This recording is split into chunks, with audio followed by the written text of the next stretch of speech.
One person is superior.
Good morning, Your Honor.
Good morning, Mr. Butler.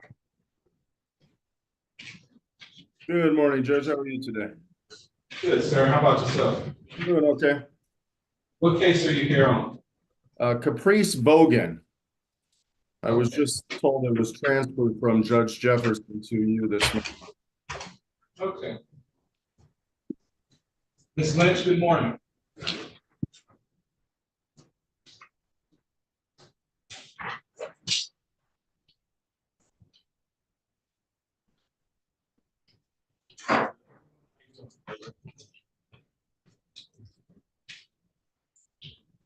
Question. John's got a Eric Baker, he's not getting for CSC. Eric Baker. No, it's across the hall, job, Steve, is that supposed to be over here? I think that's the, So. is that the one that got transferred? Because it's,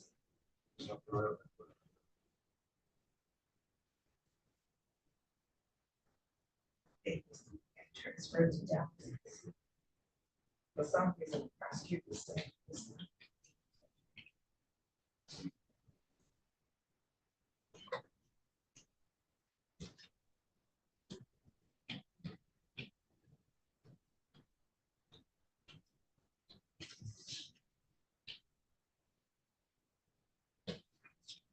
That's time to see what the court, sorry.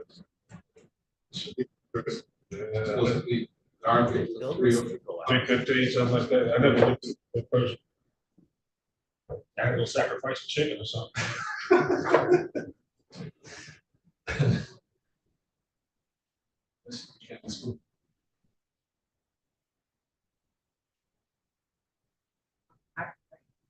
Do something.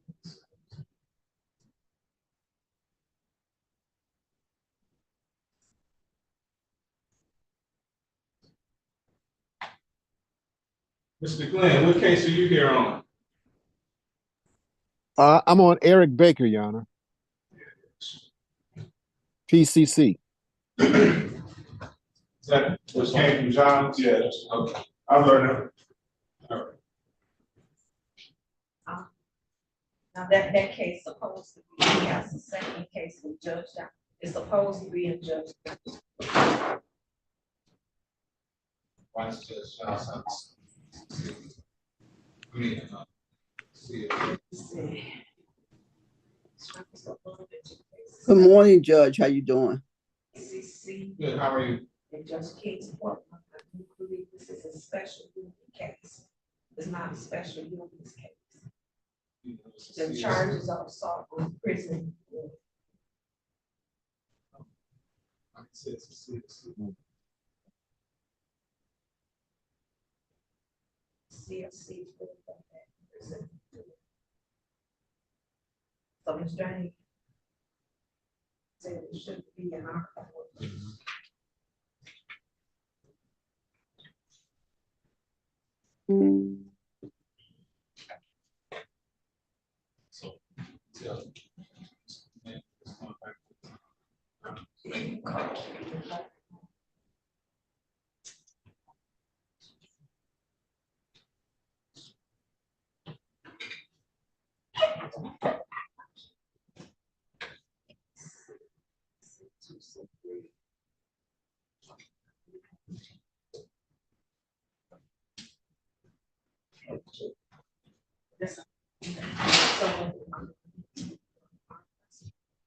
She said that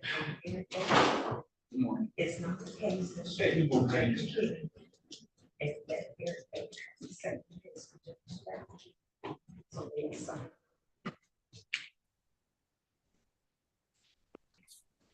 yeah, this one is here. She's. Oh. Thank you. A DD case. It's a case of home. It's not a special group.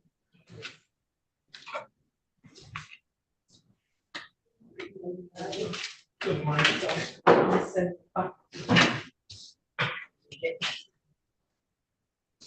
Because it's not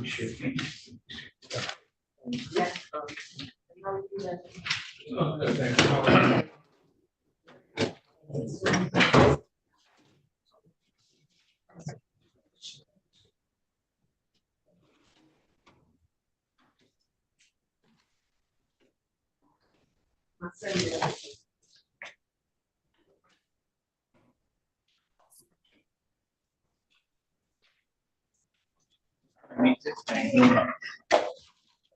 Can we bring this to Judge Dow's courtroom?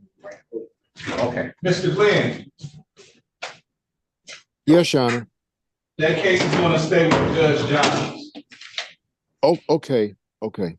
I'll go there. All right, thank you, sir. Have a good day. All right.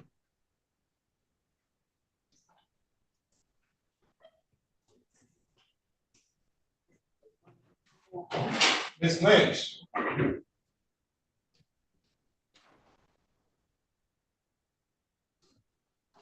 Good morning, Your Honor. good morning. What case are you here on? Tellez, Tellez. Okay.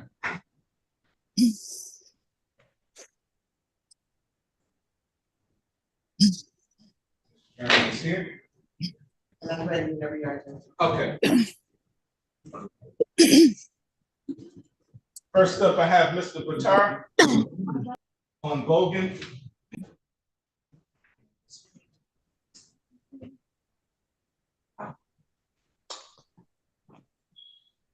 Have a case that's-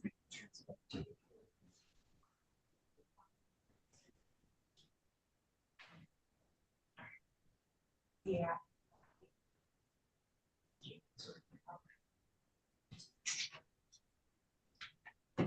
Ready on Bogan.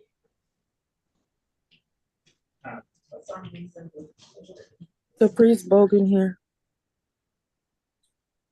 Hang on, Ms. Bogan.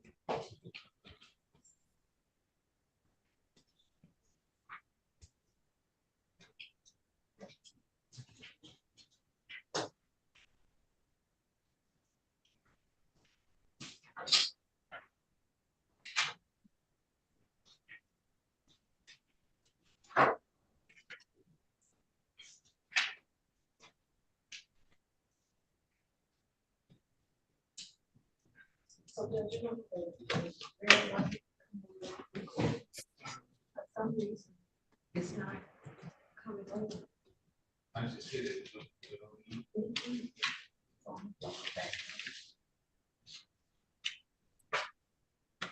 That has the. I do not.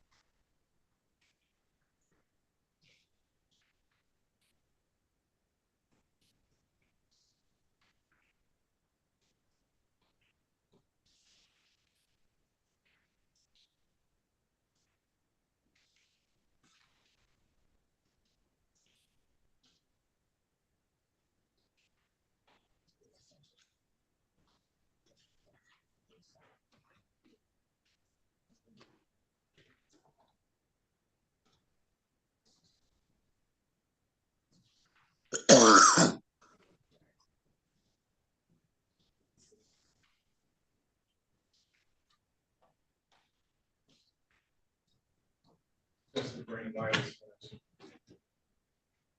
What's flashing? Just the green light.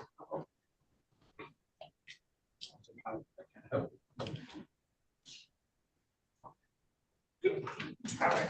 This is Carlos. How you I said, I too.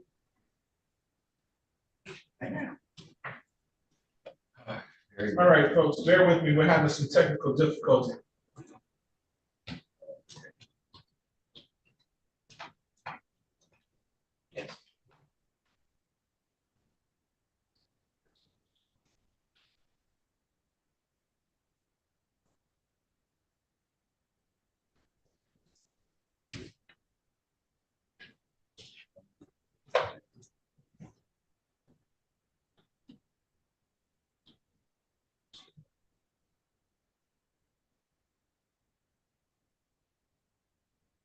Okay, I got it.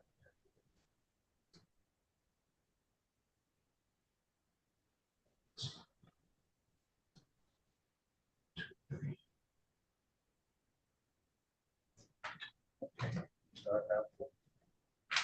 Okay, thank you very much. I appreciate it.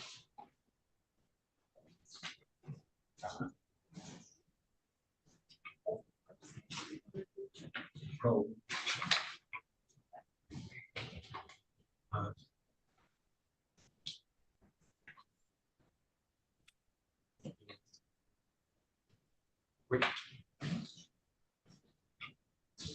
I do.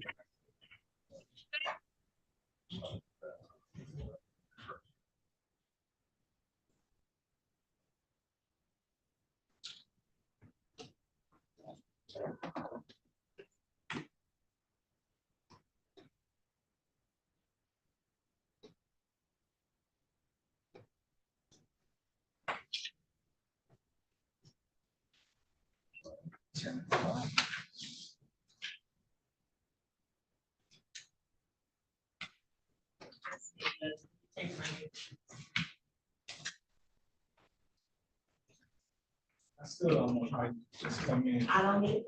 It's. And it only started last time I was there.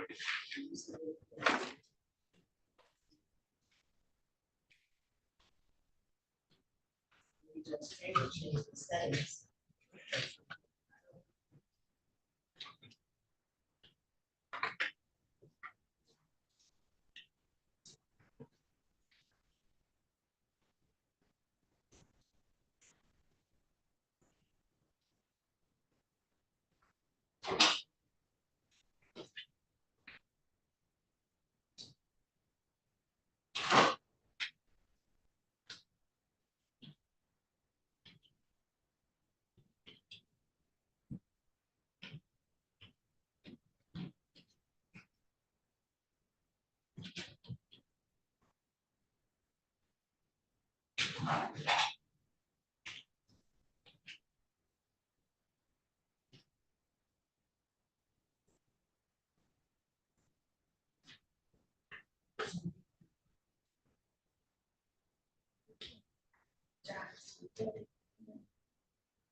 Just see what happens.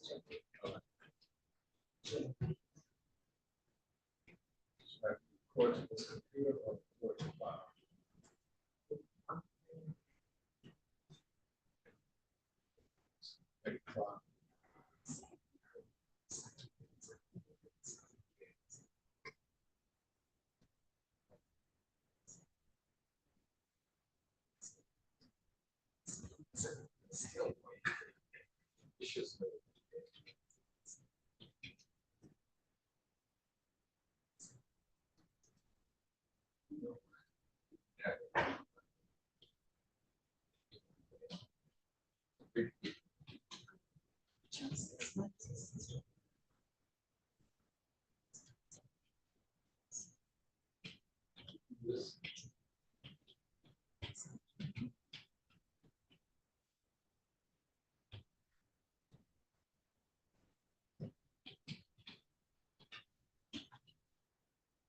Your fancy.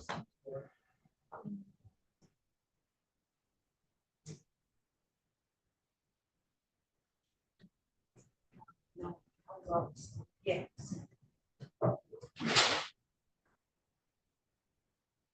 Should at least be on YouTube, Judge. It is on YouTube. Yeah, it's on computer. Sign, and then I want to be.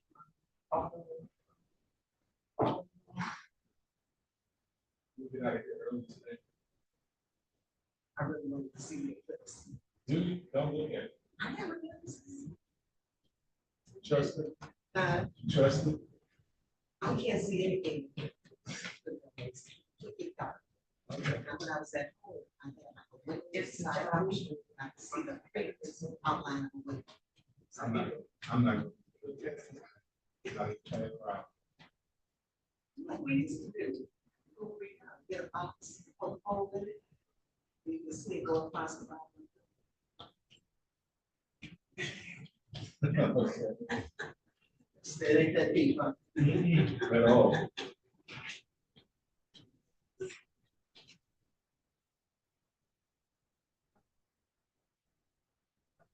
Can inversion become, because inversion becomes real. Okay.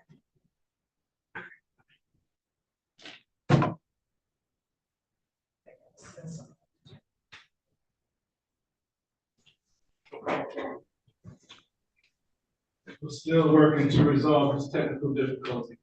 Thank you guys for your patience.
Mr. Brown. Unmute yourself. Yes, You do have on pants, don't you, sir? yes. Okay, just checking.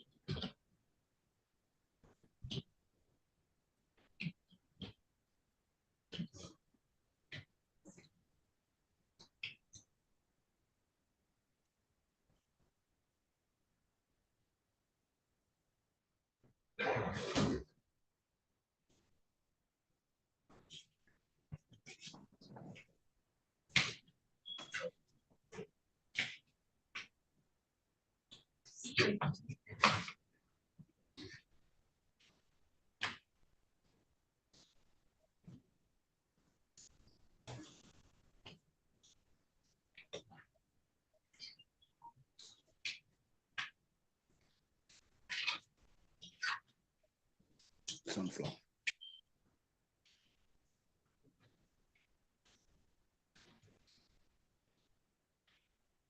Joggy, joggy.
What?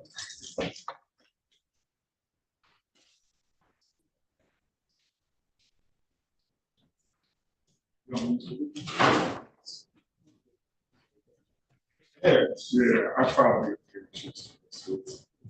On what case? On Williams, semantics. Let's set for exam at 9, ready? I am. Okay.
Yeah, and I think that's my ABA,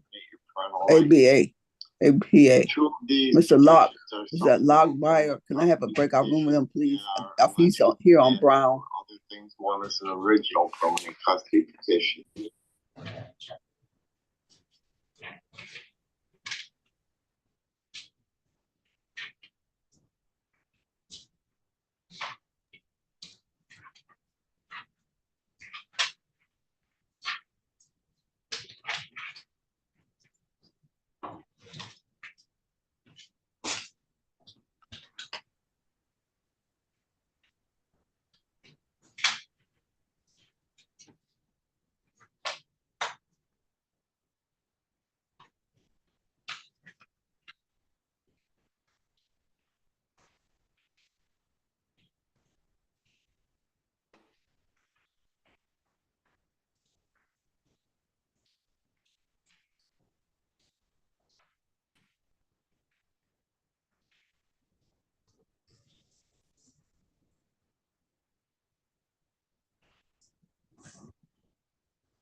questions of Ms. Farmer regarding service Indian child? Your Honor, we're welfare? ready anytime.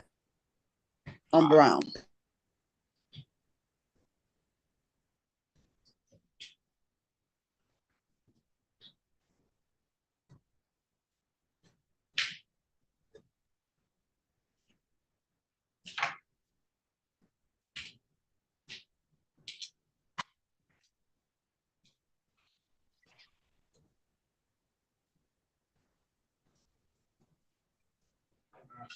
Ready.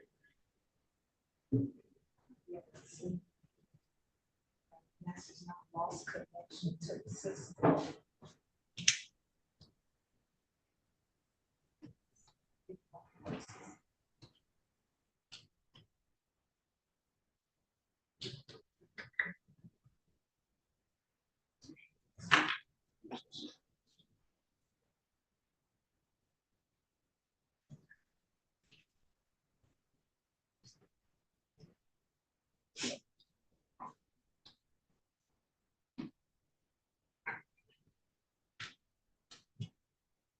Judge King.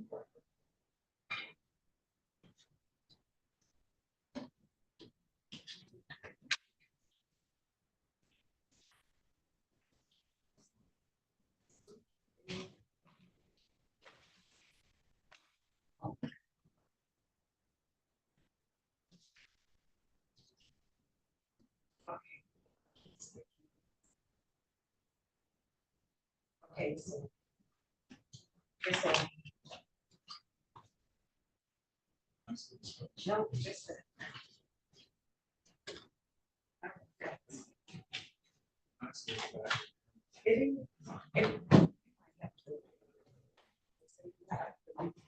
Okay, there. Okay, so we're good. Okay, we're ready on. Oh, yes. Calling case number 2405-646301, people of the state of Michigan versus Caprice Bogan. Defendant is charged with count 1, assault with a dangerous weapon, count 2, assault with assault and battery, count 3, domestic violence. Appearances for the record, please. Good morning, Your Honor. Shelley Drain for the people, P number 60249. Good morning, Your Honor. Daniel Batar on behalf of Caprice Bogan, P 62191. Ms. Bogan is present on Zoom. Ms. Bogan, can you state your name for the record, please? Caprice Bogan. What's your pleasure, Mr. Batar? Judge, we'd like to set this matter for an exam. The court will continue to plead of not guilty and set this matter for preliminary examination house, April 15th at 9:15.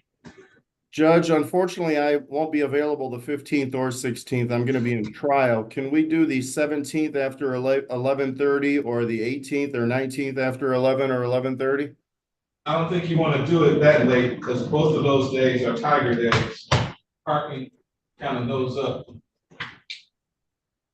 I don't know how your client feels about that. Which day do you have as an alternative then, Judge?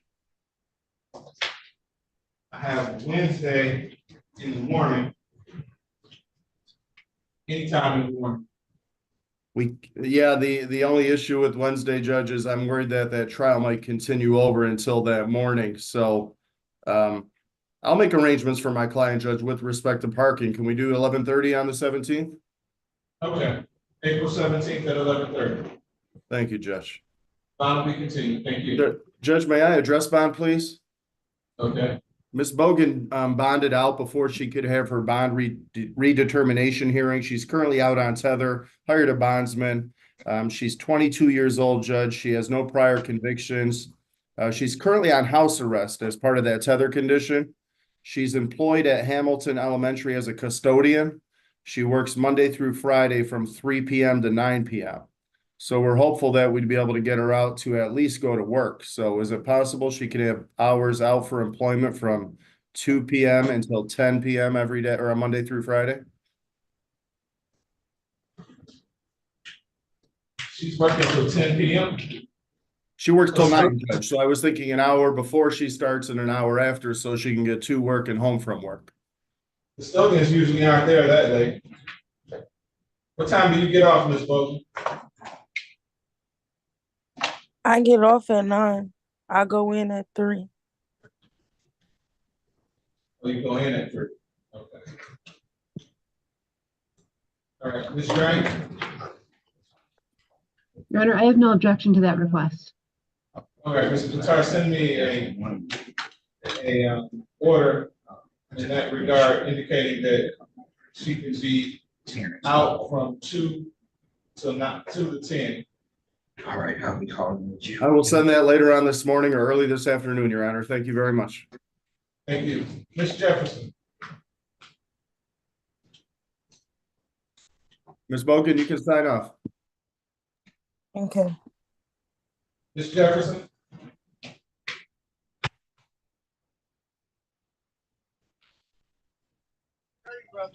There. Judge, yes, we're ready. You ready on, are you here on Brown? Yes. Some difficulties, so she wants to be able to have expanded visitation to Mountfield, and she's been Calling case number 2405-608601. People of the state of Michigan versus Derl Brown. Defendant is charged in count 1, failure to stop the scene of accident when at fault resulting in death. Count 2, operating license suspended, revoked, denied, causing death. Defendant has a habitual offender before the offense notice. Appearances for the record, please. Good morning, Your Honor. Steve Lockbeeler for the people, P70668. Good morning, Your Honor. Thomasine Jefferson on behalf of Derl Brown, P42872. Mr. Brown, can you unmute yourself and state your name, please? Yes, my name is Derl Brown. What's your pleasure, Ms. Jefferson? Your Honor, I've discussed this matter with the prosecutor as well as previously discussed the matter with my client. We do wish to waive the exam with the full understanding it's going to be bound over the circuit court for further proceedings on the warning complaint. Mr. Brown, please raise your right hand. Do you swear or affirm to tell the truth, the whole truth, and nothing but the truth to help you God? Yes, sir. Thank you, sir. You understand you have a statutory right to have a preliminary examination by waiving the same. That means you won't have one, and you'll be bound over to Wayne County 3rd Circuit Court as you stand charged in the complaint warrant. You understand that? Yes. You understand the nature and the purpose of a preliminary examination? Yes. You understand if you were to have one, the prosecution would have to establish that the crime you're charged with was committed in the city of Detroit, that there's probable cause to believe you committed it? Yes. Is anyone forcing you to waive your right? No, sir. Has anyone promised you anything? No, sir. Are you waiving your right freely and voluntarily? Yes, sir. Any objection from the people? No objection, Your Honor. Court finds defendant's waiver is made knowingly and voluntarily freely given. The court will therefore bind the defendant over to Wayne County 3rd Circuit Court Criminal Division for proceedings. His arraignment on the information date, the time will be April 22nd, 2024 at 9:00 a.m. Bond will be continued. Thank you, Judge. Mr. Brown, I'll talk to you later. Okay, thank you. Thank you, Judge. All right, have a good day. Do, baby. There wasn't nothing but a wave. It wasn't nothing to hear, baby. It wasn't nothing like that. I want you to know what's going on. I wasn't saying it like that, and I apologize because I shouldn't have said it. All right. Irvin Keller. Good morning, Your Honor. Good morning, sir. What can I do for you? Your Honor, I'm appearing here today for an emergency situation on the matter of people versus. My apologies, Your Honor. My screen is acting up. I apologize. Denard Owens, let me call you. No, absolutely, Your Honor. No, my screen was acting up. I apologize. Okay. Can the court hear me? Yes, sir. I can hear you. Okay, thank you, Your Honor. Yes, I'm appearing on behalf of my client, Mr. Denard Owens, for an emergency situation. He is currently incarcerated at the Wayne County Jail, and he's been having.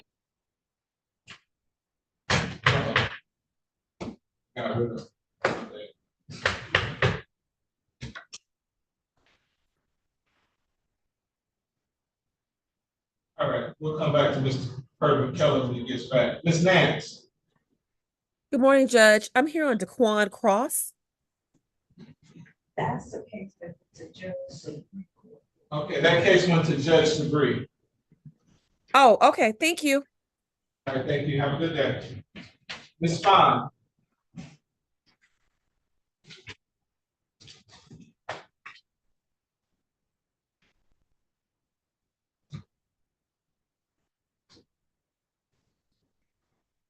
Yes, Your Honor, I'm here. I have Shelley Thomas. Okay. We're ready to talk. Calling case number 2405-646001. People of the state of Michigan versus Shelley Thomas. Defendant is charged in count 1, assault with a dangerous weapon, count 2, domestic violence. Appearances for the record, please. Good morning, Your Honor. Shelley Drain for the people, P number 60249. And good morning, Your Honor. Janet Spond appearing on behalf of Mr. Thomas, P 43281. Your Honor, I have not been able to locate him or get in touch with him. I would ask for an adjourned PCC so I can request an investigator. She actually called the court this morning and she zoomed in for a moment. I don't see her here now. Oh, did she? She did. Okay. Well, I don't have a phone number. I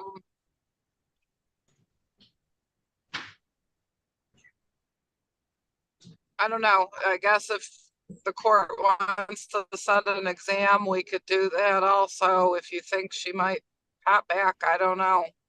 I don't know how to reach her. Okay. Well, I'm sure she'll probably come back on. She tried to get on earlier. In fact, I let her out the waiting room. I don't see her now.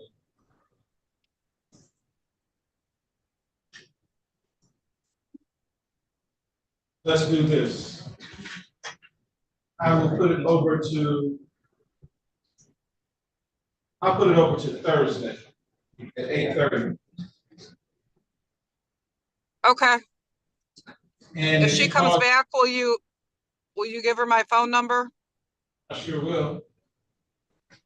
All right, thank you. Because I'm about to go into Frank Murphy and do a couple in-person cases. Okay. All right. Thank you. What was that? You adjourned to? Adjourned to 8:11. Okay, sorry about that, Mr. Pervin. Keller? We're ready. Not a problem, Your Honor. I wanted to make sure I didn't offend the court. It said the host removed me. No, you didn't. Okay. Case number 2405-611601. People of the state of Michigan versus Bernard Owens. Defendant is charged in count 1, reckless driving causing death, count 2, failure to stop the scene of accident when at fault resulting in death, count 3, operating while intoxicated causing death, count 4, reckless driving causing serious impairment of a body function, count 5, operating while intoxicated causing serious injury. Appearances for the record, please. Good morning, Your Honor. Jaron Anderson on behalf of the people, P85434. And good morning, Your Honor. Yvonne Keller appearing on behalf of Mr. Denard Owens, P84328. All right, this is your motion, sir. Go ahead. Your Honor, having had the opportunity to speak with the prosecution, we asked the court for the opportunity to appear today and thank the court for its flexibility in dealing with an emergency situation. My client is currently incarcerated pending for these proceedings for this matter, Your Honor. And throughout his incarceration, he is constantly being transferred in and out of the mental health ward as they consider himself to be a danger to himself and on account of his having suicidal tendencies. The issue that we are having is that every time he is transferred to the ward, they try to rehabilitate him and put him back in the general population. And then he goes through this process over and over again to where they take the restraints off of him and the limitations, and that they eventually bring him back to the mental health ward.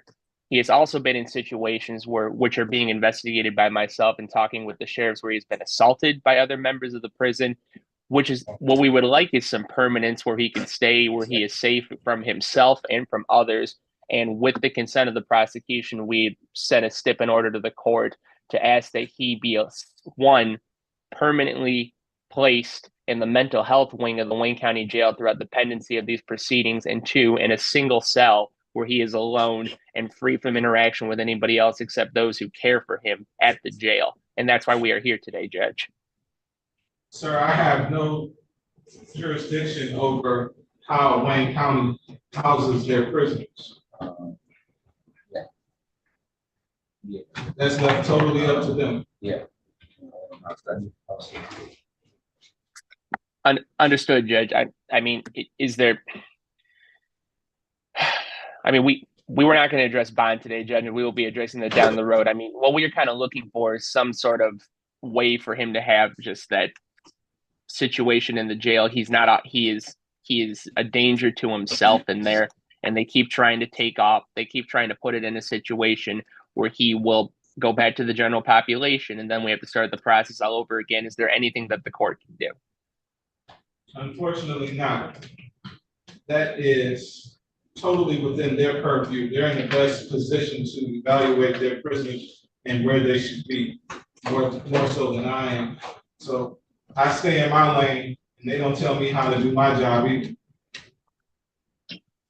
Understood, Judge. And then I appreciate the opportunity to address the court today. You know, Mr. Anderson, I guess we could try and figure something out otherwise, but thank you very much for being here as well. Thank you, Your Honor. All right. Thank you, Judge. Mr. Donald, good morning.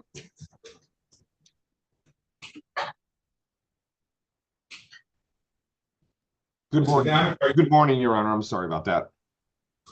What can I do for you, sir? We have Tommy Jackson. It was put over from Friday. Miss Ripley's the prosecutor. Judge Jackson. Hey, No, I don't. I would no. Okay. I'm ready on that. Kevin. Calling in case number 2305-785-201, people St. Lucia versus Tommy Jackson. Defendant is charged with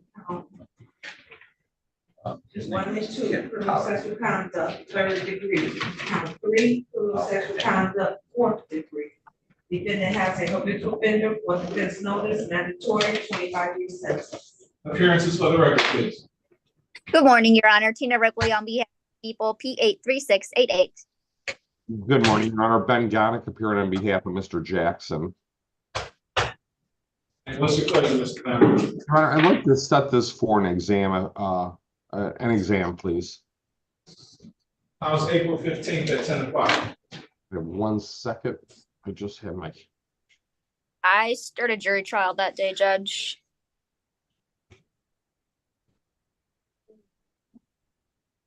Would it be possible to do the 19th?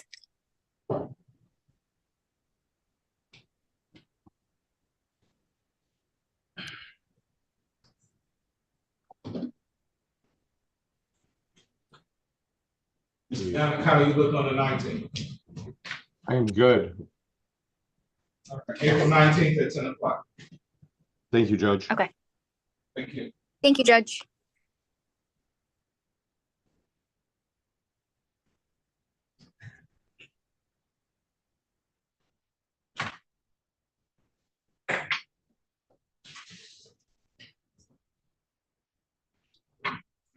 Okay, Mr. Harris.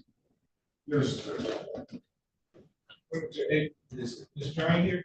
I don't know. I didn't see it in the hallway. I didn't see it in the hallway. I haven't seen it this morning.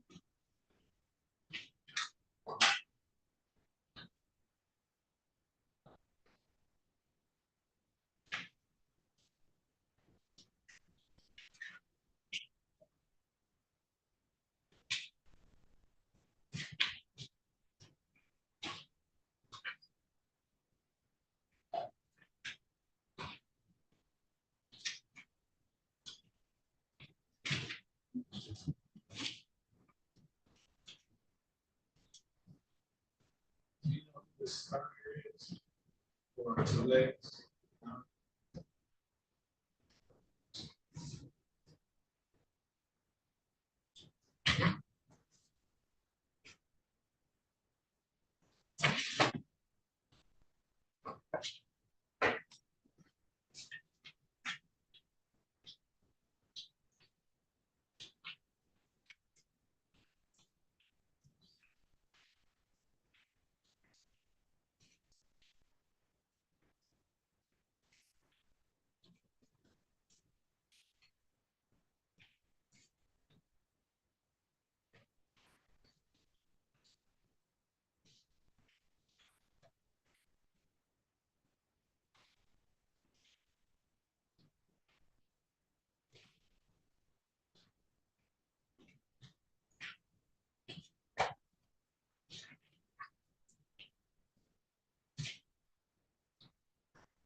She probably. Next, the 915 case, the defendant attorney is here also. That's detention. All right. Also, okay, you're gonna be getting another one too. Gonna be getting another one too. Pollard,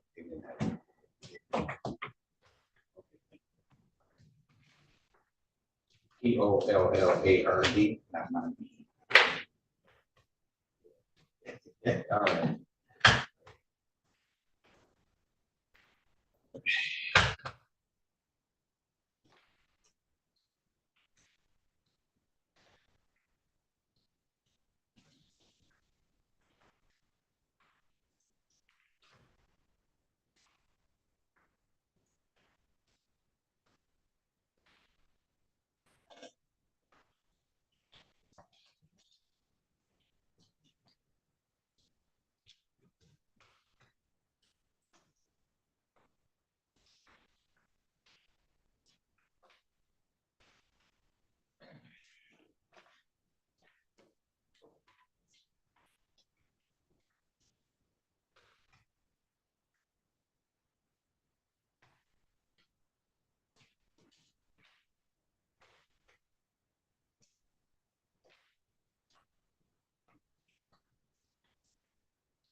Hello, Your Honor. Yes, Ms. Lynch. Was the Tellez case called? No, not yet. Okay, thank you. You know who the attorney is on that? I do not.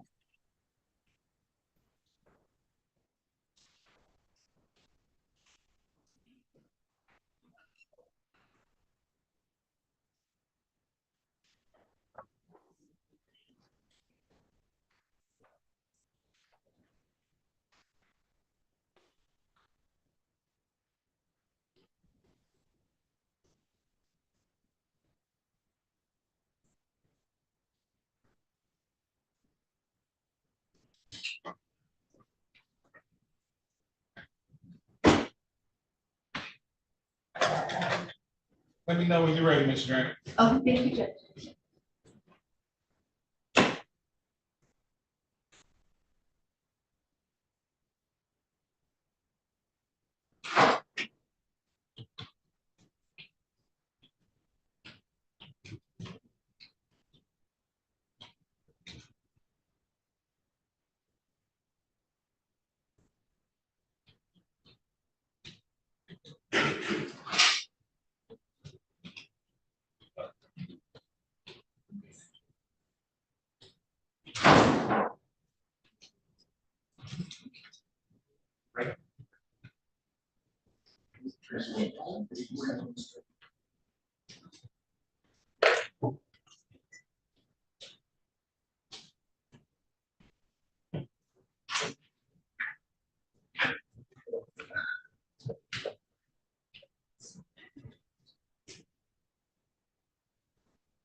Are you ready, Mr. Grant?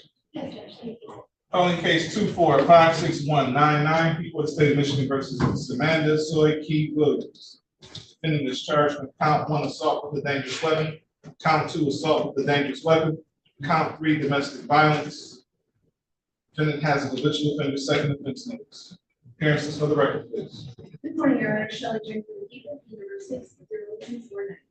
Good morning, Wyatt here is P548991 retained counsel on behalf of Mr. Square. Samantha Sorky Williams. Tell me your name for the record, sir. Samantha Sorky Williams. Today's the date, time set for preliminary examination. Are you ready to proceed? Your Honor, I'm not able to proceed at this time. The committee witness, Ms. Latasha Cleveland, was notified of today's date, and she is not present. I can attend her testimony today. Move for dismissal. So ordered, the court will dismiss this matter without prejudice. I just need a dismissal order, Mr. Davis. I swear I'm looking for check.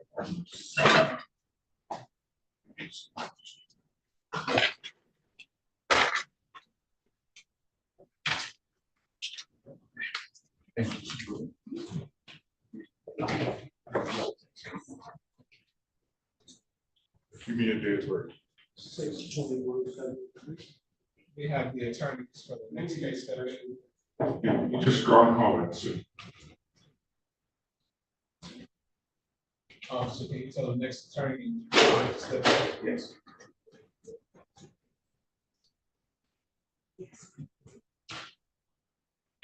All right, so yeah.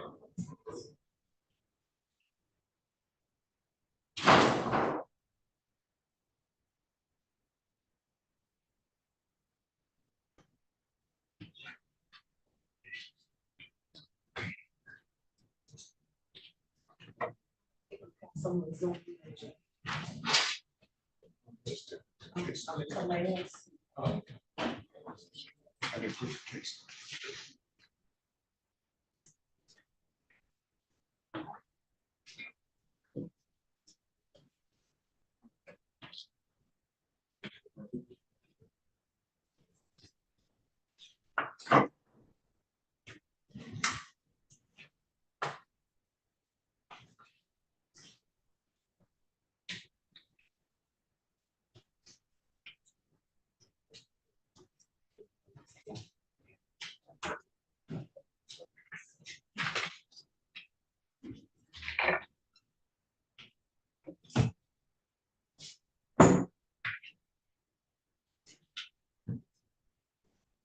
Calvin Benford. Calling case 2359866 before the state of Michigan versus Calvin Benford. Defendant is charged with count 1 assault with a dangerous weapon, count 2 felony firearm, count 3 domestic violence, second offense numbers. Good morning, Your Honor. Shelley Thomas, number 6/024. Good morning to Your Honor and your staff. Paulina Montes, P871105, representing Mr. Calvin Benford. Mr. Benford, can you please state your name for the record? Calvin Benford. Designated time set for preliminary examination. I'm ready to proceed. Yes. How many witnesses will it be? Any preliminary matters before the party? Are you?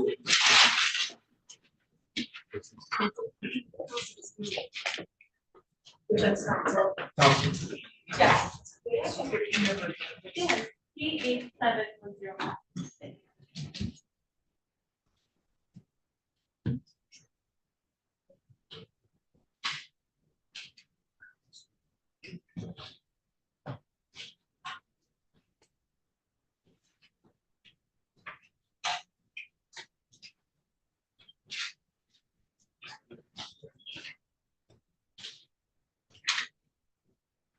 This time the people would call Ms. Derl Brown.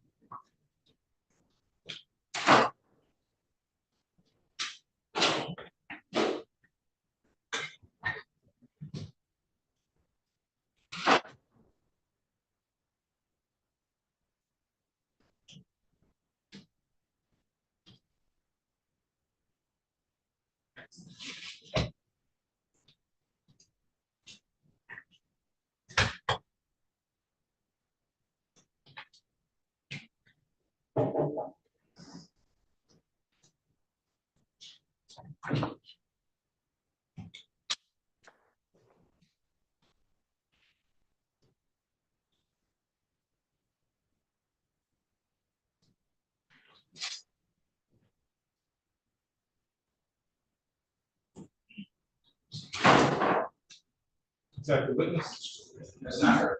Oh.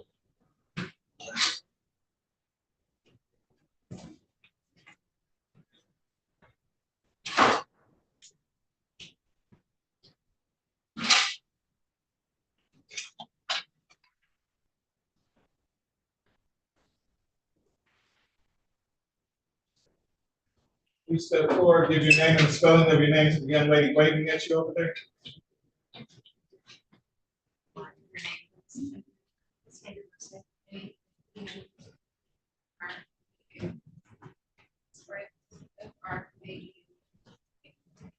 Please raise your right hand. Do you swear or affirm to tell the truth, the whole truth, and nothing but the truth, so help you God? Yes. Thank you. Please have a seat in the witness box right next to me.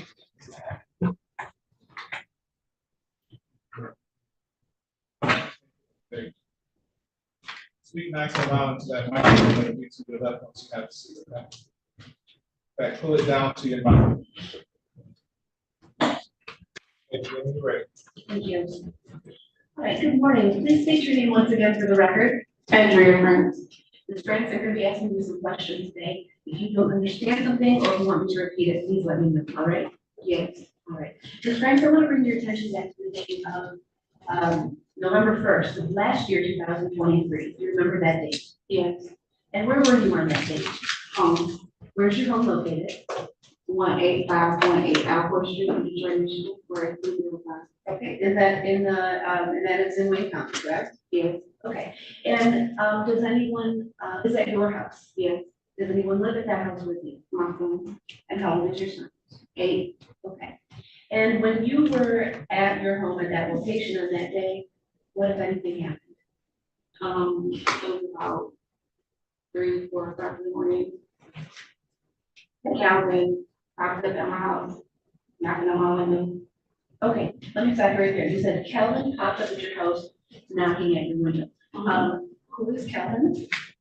Calvin Benford. Calvin Benford. And can you just point to him in the courtroom here? And what is he wearing? Black and gray. All right, thank you. Your Honor, please let this record will reflect that this case has identified the defendant, Calvin Benford. So noted. Thank you. How do you know Calvin Benford? We used to work together back in like 2013, 2014. Okay. You used to work together. Did you have any kind of dating relationship at all? Not then, but along the that time I came along then, yeah. Yes, okay. When did your relationship end? 2019, 2018 or something like that.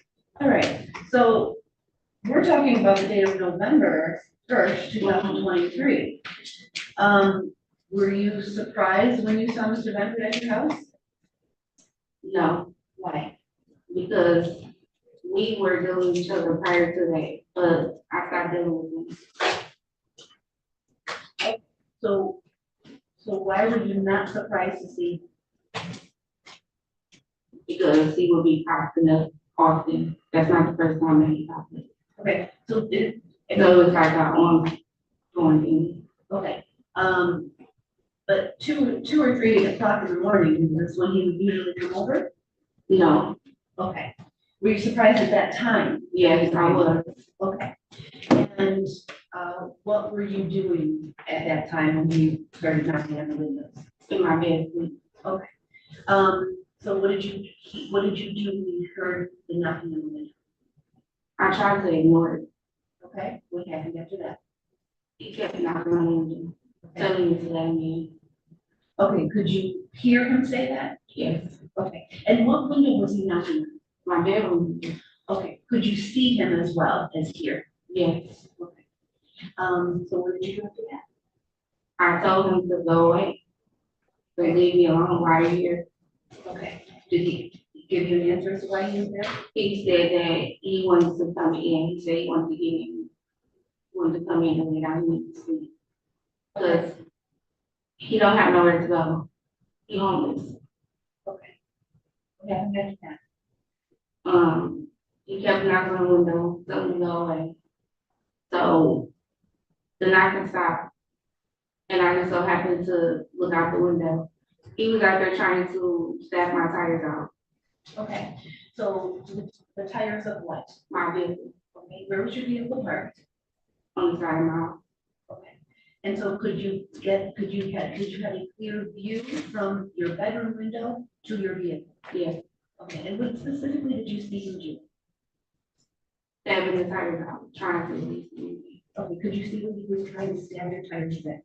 No. Okay. Were your tires damaged? No. Okay. And when you saw him doing this, what did you do, if anything? I got up and I came outside to try to stop him. Okay. And when you came outside, what door did you need to go out? The side door. Okay. And was that the door that was closest to your vehicle? Yes. Okay. What happened when you went outside? I tried to stop him from stabbing the tires, and we kind of like got into an altercation. He pushed me, and then I pushed him back, and then he hit me in my mouth. Once he hit me in my mouth, we started fighting. Okay. So when you said he hit you in your mouth, what did he hit you with? Okay. And were you injured as a result of him hitting you in the mouth? Yes. What were your injuries? I had marks on my chin. I still have marks. Okay. Were you bleeding at all? Yes. Okay. So after he hit you in the mouth, what happened? He told me to get the fuck on. He said, get the fuck on, and he pulled the gun out. I ran back in the house. I had my son in the house sleep. I had to take my son to school that morning. Okay. So he pulled the gun out, you said? Yes. Where did he pull the gun out from, if you know? From Washington Place. Okay. Did you see it while it was in his waist or not until he pulled it out? Not until he pulled it out. Okay. What did that gun look like? I didn't really see it. It was kind of like black. Okay. Have you ever seen him with that gun before or any other gun? No. Okay. What did you think when you saw that? That he was about to shoot me. Okay. I ran in the house and closed the door and locked it. Okay. Did he point the gun at you? Yes. Okay. And you indicated you ran in the door. You ran inside the house and closed the door? Mm-hmm. Did you say yes or no? Yes. And you said you locked the door? Yes. What did you do after that? I went here and grabbed my phone and I called the police. Okay. And did the police arrive? Yes. Did you make a report of this? Yes. Was Mr. Benford still at your house at that time? No. Okay.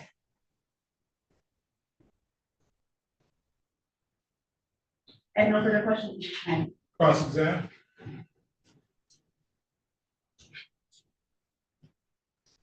Good morning, Ms. Franks. Good morning. So it's your testimony today that Mr. Benford hit you in the mouth. Yes. This isn't your first time talking about these allegations. Excuse me? This isn't your first time today talking about these allegations. You talked to the police previously? Yes. That happened shortly after the incident? Yes. About how long after the incident, would you say? The police arrived probably about maybe 30 minutes to an hour later. Okay, so when you spoke to them, the incident was fresh in your mind? Yes. And you were honest with them? Yes, I was. You included all the important details? Yes. And in your statement to police, you didn't tell them that he hit your mouth? I didn't tell them. You told them that he struck the left side of your face? I told them that he punched me in my mouth. And I gave them pictures. So it's your testimony that you gave them photos? Yes, it is. Of your injuries? Yes. I emailed them to them. Now, I want to talk about this alleged gun. How long was he pointing it at you? It was a brief moment. Once I seen the gun, I ran out because I was scared. How far away was he from you? He was right in my face. I was trying to stop him from stabbing my tires off. So in terms of feet, how much did you know?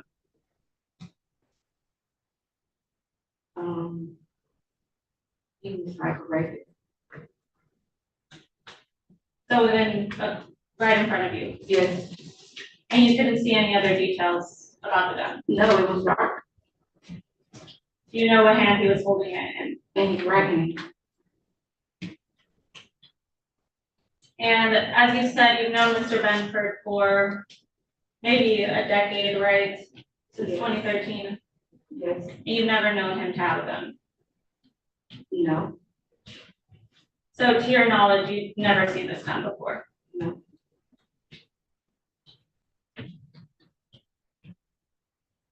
And according to you, he randomly popped up at your home. Say it again? According to you, he randomly popped up at your home. Yes, he was, this is not the first time he popped into my house. When you say popped up, what do you mean? As in you hadn't invited him before? No, he was never invited. So that night you hadn't invited him to your home? No. And you said that you went outside when you saw him trying to flatten your tires, is that correct? Correct. You chose to go inside instead of staying inside and calling 911? No, because I chose to go outside because I seen him trying to set my tires, but that's my transportation to get back and forth to work and school and get my son to school. Now, I do want to talk about these tires. You didn't see what he was using to attempt to flatten the tires? No. On what side of the vehicle were they? It was on the back passenger side. Was it just one tire or multiple tires? It was that one tire that I seen him. How long was he out there? He was out there for an hour trying to get in, trying to get me to let him in. How long was he out there trying to flatten your tires? Once he said that I didn't let him in, that's when he went to my car. So he was out there for about at least 45 minutes to an hour. It's fair to say flattening a tire can be pretty quick, right? Yeah. And none of the tires were actually flattened. Mm-hmm.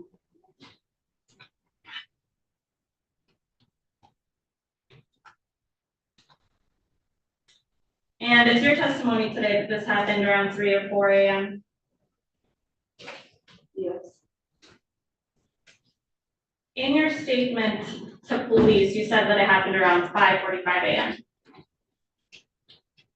I know it was late in the morning and I had to go to work.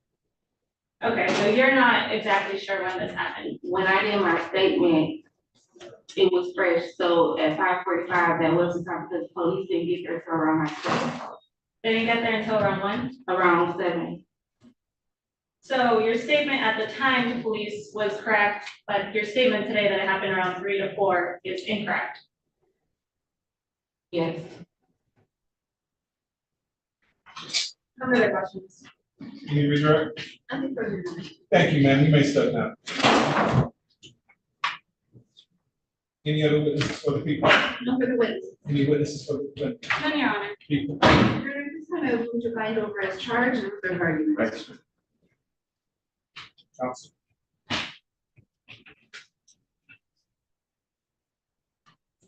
Your Honor, I would object to the bind over. There are only a couple of elements here, and this, assault. There are only a couple of what? With regard to assault with a dangerous weapon, there are only a couple of elements, and I don't believe that all of them have been met. Which one is missing? Specifically, that the defendant committed the assault with a dangerous weapon. She said he pulled a gun. We have no testimony here that a gun was ever recovered from Mr. Belford. Doesn't mean one wasn't used. I think it would help this allegation if a gun had been recovered, especially considering the fact that there's also no testimony today that he had actually been arrested shortly after the incident, only a couple of blocks away, and there was. Okay, so now you're adding things I haven't heard. Your Honor, I will say, I think there was no gun that was recovered here, either from Ms. Frank's house or from anywhere else. And further, she alleged that there were photos of the alleged injuries. I don't know if that's a discovery violation or not, but I do not have those alleged photos. And she said that she emailed over. And I think it, with regard to that last element, for those reasons, I object to the bind over. Mr. Your Honor, as this is a probable cause, this is a hearing on probable cause. I would indicate to the court that the complainant testified very clearly as to all the questions that were asked of her, of what her memory was on that day. She clearly stated that at the early morning hours, The defendant came to her home, knocked at her bedroom window, continued to knock, wanting to come in. After she continually said no, he then went to her vehicle, and she says he appeared that he was trying to slash his tires, although she couldn't see what he was using. She said that is the vehicle that she has. She needs that vehicle, so yes, she did go out there, and she tried to stop him from doing what he was doing. She said he punched her in the face. She said that she was bleeding from that, and she had a mark on her chin. She also testified then that he then eventually pulled a gun on her, pointed the gun at her, and after seeing that she ran into the house, closed the door and locked it, and then called the police. She stated that she was in fear, and that's essentially what happened. There's nothing more to this. I think she testified very clearly, and she didn't contradict herself in any way. I'd ask this court find that her testimony was probably believable, and again, find the case overcharged. As straightforward as a woman's assault killing firearm as you can have, the witness indicated that ultimately the defendant allegedly pulled a gun on her, pointed the gun at her, putting her in fear or apprehension of a battery with a dangerous weapon. The court is satisfied that people met the burden of probable cause as it relates to the charges contained in the complaint form. The court finds those charges were committed in the city of Detroit. The court finds probable cause to be discontinued. Understand that the standard of proof at this particular hearing is probable cause, not proof beyond a reasonable doubt. And just because a weapon was not recovered does not mean that one was not used. People are able to dispose of weapons all the time. So the defendant will be bound over to Wayne County Third Circuit Court Criminal Division for proceedings to the agreement on the information date time of April 22nd, 2024 at 9:00 a.m. In your honor, if I may, I would just give you information that the complainant indicated which I was not able to speak with her where she had to stand. She indicated that the defendant continued to try to find. That's how it's done. Sir, have you tried to contact her? No, sir. Not at all? Not at all, sir. She really spent my night at her house. Did what? No. You spent the night at her house? This is before this. That's why I really want to tell my side of the story, but I really can't talk here.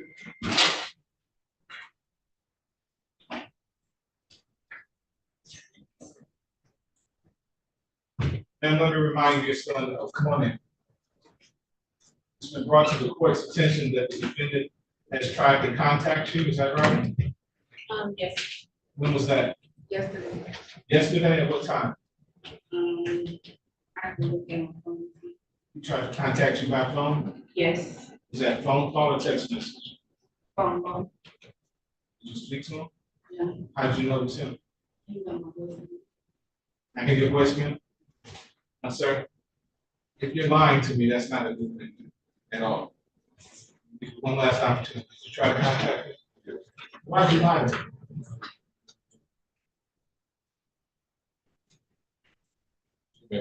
Do you not know what no contact means? She's been calling me too. That's not what I asked you. My time is valuable, sir. You wasted it. I understand. I'm not sure you do, because this court's order was that you have no contact with complaining witness. When people violate this court's order, I take issue with that. So what should I do in this instance? It's up to you. It's up to me. Okay. Mr. Drain, what do you recommend? I could just ask you a question. No, more than that. He called me 3 times yesterday, on me on March 24th, March 26th. Answer any of those calls. The first time he called me, I did, because I was asleep, it was late. He called me about 11:30, 11:45 at night. And when I noticed it was him, I hung up and I blocked him before I called him back. You said he left you a voicemail yesterday? Mm-hmm. Did you listen to it? Yes. What did the voicemail say? He said, hey, how you doing? I was trying to make sure you're okay. Somebody was calling his phone private. He's trying to make sure it's not me. Are you in here? Yes, because he won't leave me alone. It's like he will not leave me alone. It's like constant. Your Honor, in this case, I have nothing that, if this was one instance, maybe that would be different, but it seems that there's been multiple violations of the no contact order. And so we just. Your Honor, I would ask for a PR bond to be continued. Why? I understand that these are serious allegations that he has been contacting her, and In violation of this court's order. I recognize that. And with regard to Mr. Benford being a danger to the community, I don't believe that he is. He is here present before you today. I don't believe that he's a flag risk. He is taking these allegations seriously, and I, do hope that he takes this, issue seriously and recognizes that going forward, he cannot be contacting Ms. Franks. But with regard to, him being a danger to the community and a flag risk, I don't think that's that issue here. Maybe not a flag risk, but certainly things, allegations I heard is that he's waving guns at people. Then he's not following the court's order. The court's order was that he had no contact whatsoever with the complaint. She's done everything that she's supposed to do to get help in getting this person to leave her alone, and he won't do it. So he's forcing my hand. Your Honor, I would still ask for a personal PR bond to be continued. I do believe that he is not a danger to his community. He's recognized. That's easy for you to say. What if people hurt? How would you feel about that? He's out on bond with an order not to contact her, and he continues to do it over and over again. Would you feel very safe? Your Honor, I'm not going to answer that question. I'm not in Ms. Frank's position, but I would ask for the PR bond to be continued. I'm going to revoke the defendant's bond. I'm going to set bond at $20,000 cash.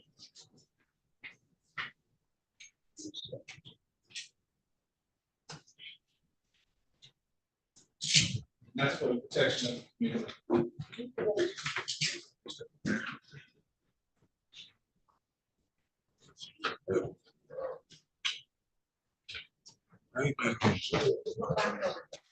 Haven't seen one. There's no change in bond over date to April 15. They might let you want to make one.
Your Honor, pardon me for interrupting. This is Dinah, APA Dinah Lynch. I did not see in PVK that there is an attorney assigned to Mr. Tellez. We contacted the assignment clerk to assign an attorney. We're just waiting on someone to show up. Oh, thank you very much.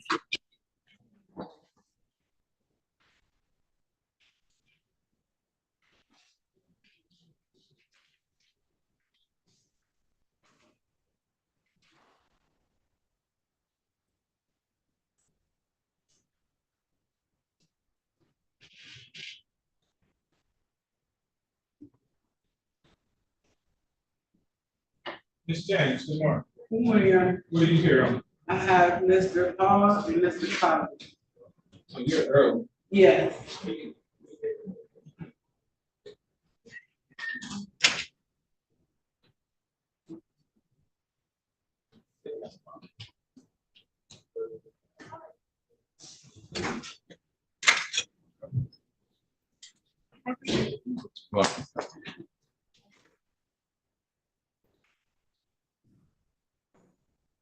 All right. Jim is here.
Ooh, Yarn, did you change that to a week? Yes, April 15th. Okay, thank you.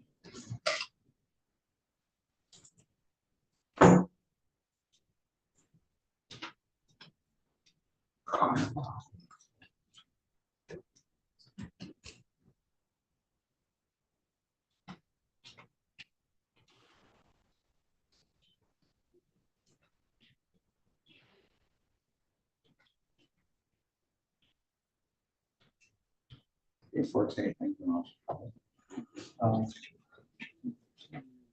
Then the nail.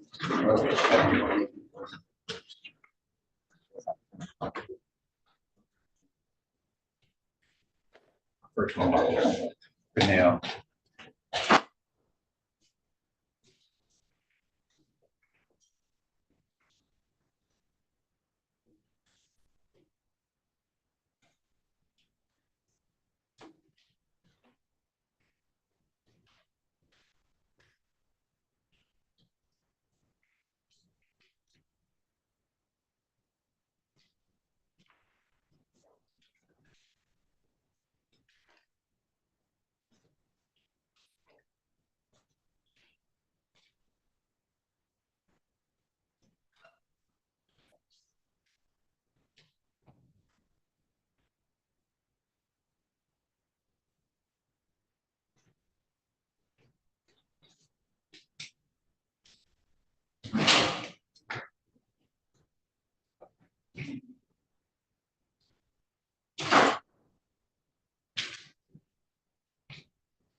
Sorry, sir. Yeah. You are Mr.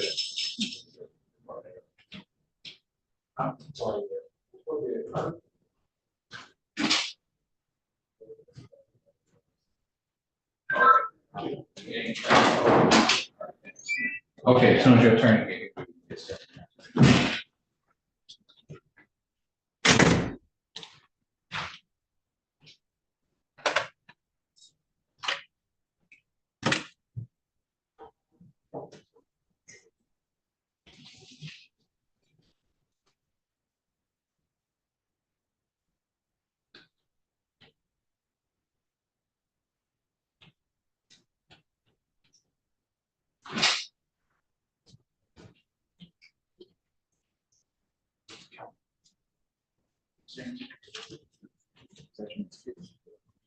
Yeah.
Mr. Salmon must be here on our next case.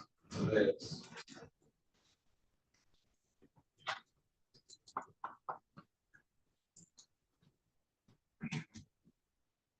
Mr. Salmon.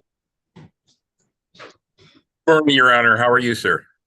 I'm good, sir. How are you? Are you my spot appointment for Tellez? I am, sir.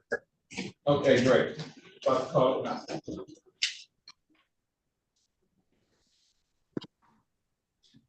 Case number 2405-64990, people of the state of Michigan versus Mario Tellez. Defendant is charged with 1, torture, count 2, assault and battery, count 3, domestic violence. Appearances for the record, please.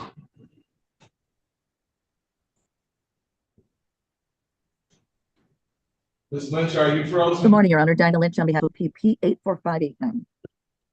May it please this honorable court, Alvin Salen, P 23797 on behalf of Mario Tellez.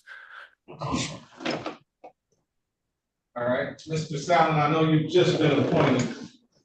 You don't have any discovery, nor have you talked to your client. That is correct, Your Honor. That being the case, the court was going to adjourn the probable cause conference. I'll adjourn it to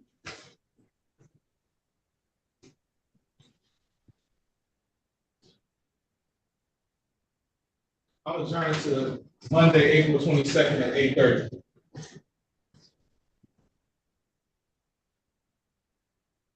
That'll be fine, Thank you, Judge. Your Honor. Miss Lynch, can you send me the discovery on that, please? Absolutely. I'll get it to you by today. Thank you very much. Thank you, Thank you, Judge. sir. We'll see you on the 22nd, if not earlier. Thank you. Bye-bye. Have a good day, sir. We're gonna do it. Discuss it between young and man. It seems that it's not dead, man. I think it's 15. Yeah, that's 15, right? Yeah. You checked it? Yeah, that's wrong. Oh, okay, thanks.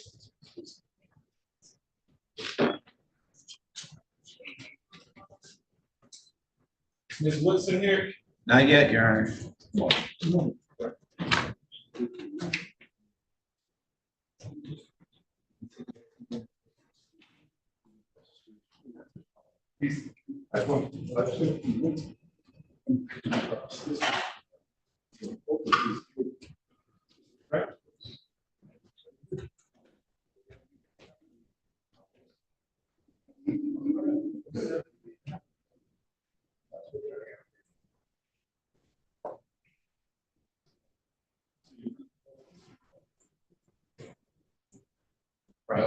Right, okay.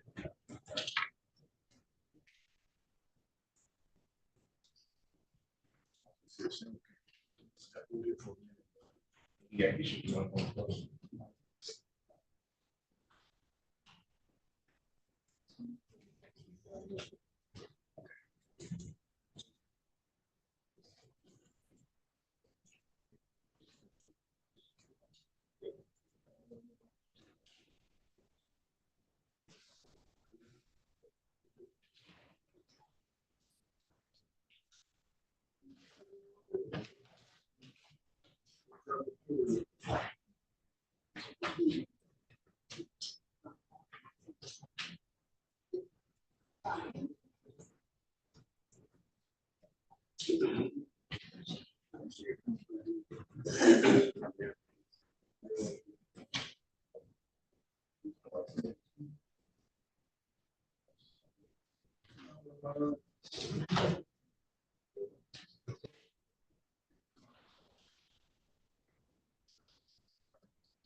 Hey, how you doing?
I thought Charlie was at 10.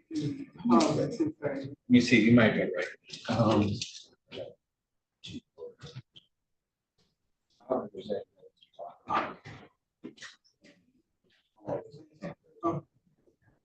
right, is she on her way? I'm in, so it should be Ms. Drain. Yeah, she on her, Mr. Rose. Okay.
I didn't even be off.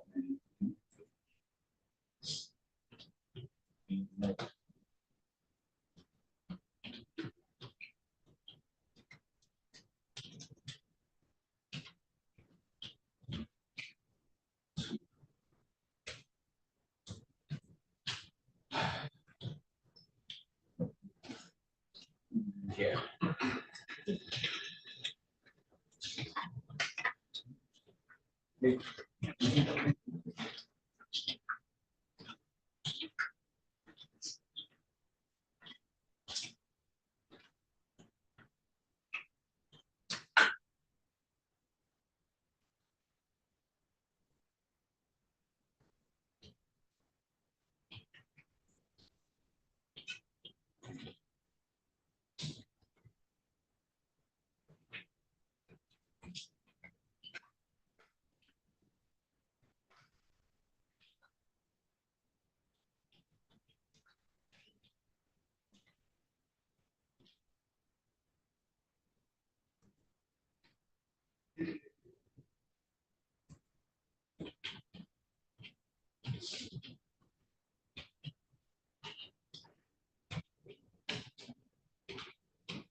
Ready?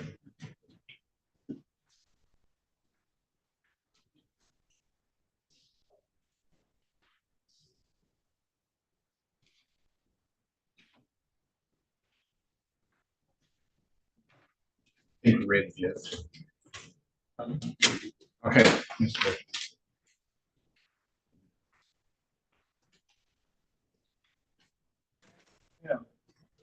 Calling case 2455615.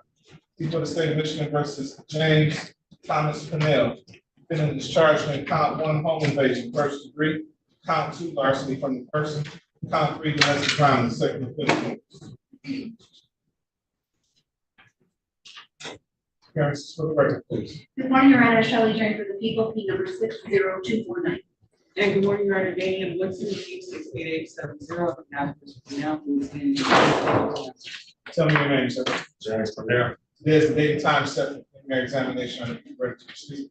Your Honor, I'm not able to proceed at this time. The witness was notified of today's hearing, and she is not present, Your Honor. I cannot proceed without her testimony.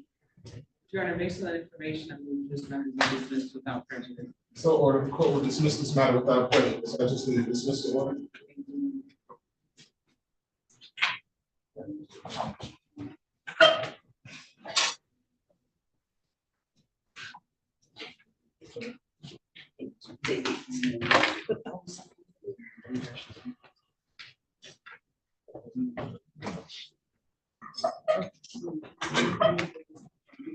Oh, actually, he don't go right down, he can go down and talk to him.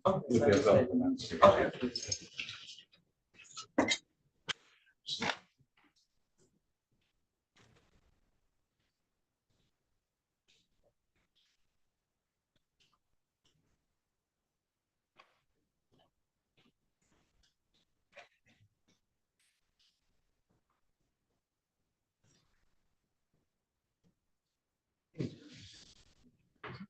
James.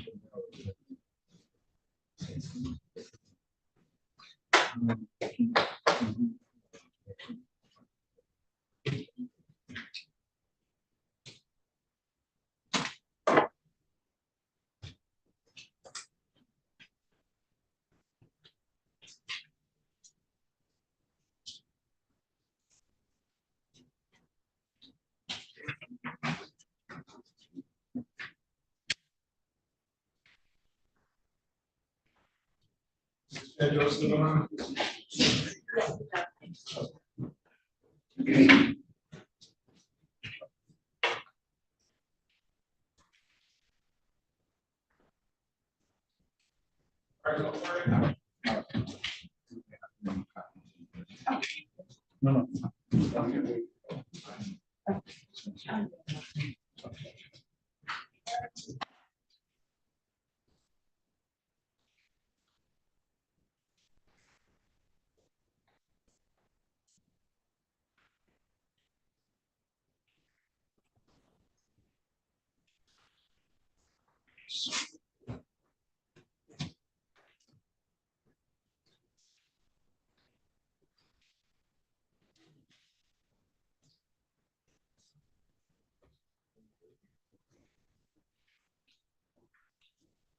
Ready, Mr. Chairman? Yes, Your Honor. Bryant Pratt. Calling case 2456357, people of the state of Michigan versus Bryant Q. Pratt. Defendants charged with count one assault with a dangerous weapon, count two weapon, felony firearm, pneumatic gun, count three domestic violence, second offense notice. Appearances for the record. Good morning, Your Honor, Shelley Drake, people, P number 60249. Please, this honorable court, George Shedrow, P 41732, on behalf of Mr. Pratt. Please state your name, sir. Bryant Pratt. Designate time, set for preliminary examination. Your Honor, I'm not able to proceed at this time. The completing of this individual report. Clearly, she was notified of today's date and time of the hearing. She is not present. And I have not seen her. We would ask for dismissal, obviously, it would be without prejudice. So order, the court will dismiss this matter without prejudice. I just need dismissal order, Mr. Chairman. I will do so the same, Your Honor. Thank you. Right under the pole.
Excuse me, Your Honor.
Have Terrence Hall. Yes.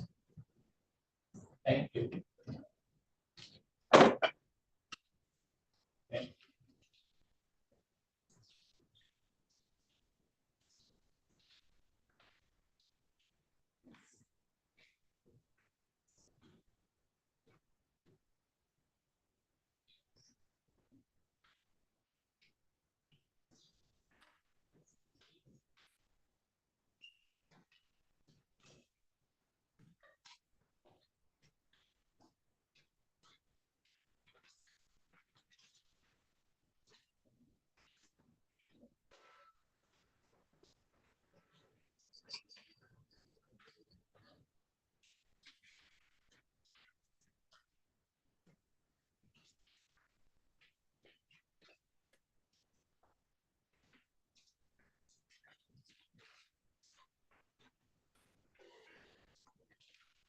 We go. Sir.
I'll be down to my colleague. You need to have a seat. We've got a few minutes before we start. You are Mr. Hall. Yeah. Terrence Hall. Right. Please have a seat. Oh. Hey, what? You got my cuffs on? Okay. Okay. All right. Thank you.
All right.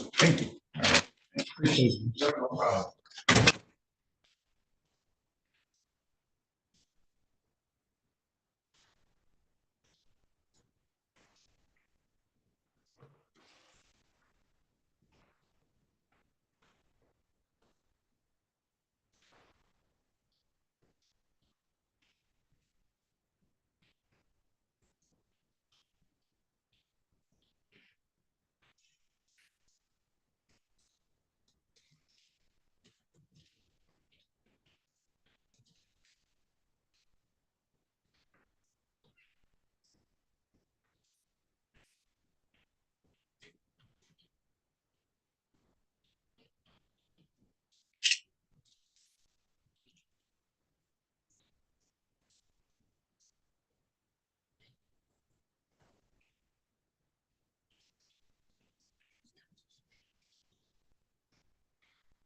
Ready, Ms. Gaines? Yes.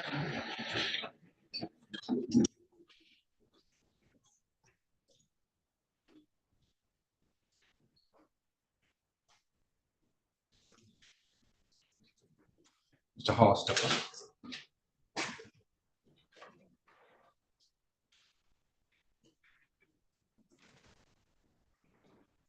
Calling case 2060630, people of the state of Michigan versus Terrence Hall. Defendant is charged with count 1 domestic violence, third offense notice. Defendant has a habitual offense. Good morning, Your Honor, Shelley Thomas, people, team number 60249. Good morning, Your Honor, Nicole Jones, on behalf of Mr. Hall. Show me your name for the record, sir. Mr. Hall, Terrence. Mr. Hall, Terrence. There's the date, time, set, preliminary examination, I repeat, ready to proceed. Not ready to, it's not ready to proceed yet. My witness is on the way. We had ordered a cab for her in the library, so I'm asking for them to continue. She is not here. Okay. Thank you. Can we call Mr. Pollard's case, the APA here? I know it's scheduled. What's going on? It's tight. Okay. Oh, Your Honor, I contacted the court on Thursday. The complainant and the mother are out of town. Okay, where's Mr. Hall? He's in. We're gonna wait on him.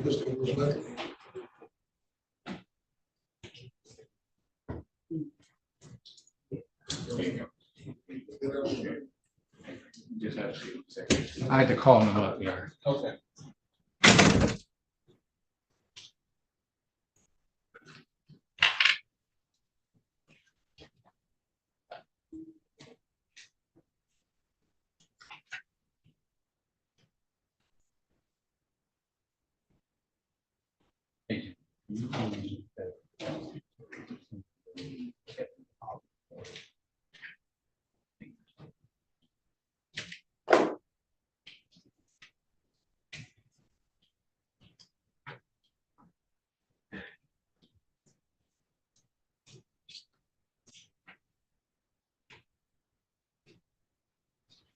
What happened here? I thought we had a competency hearing scheduled for May 6th.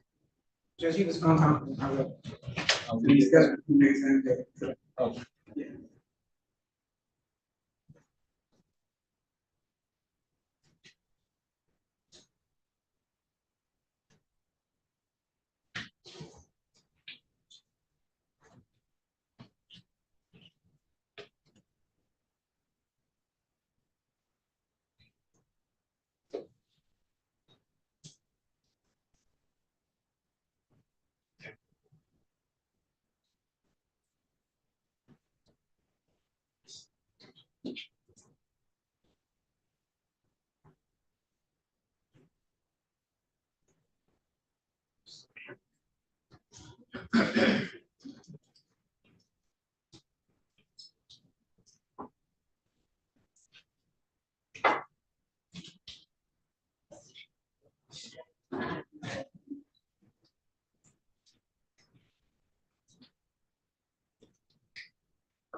case you.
How you doing, Mr. Pollard? Yes, sir.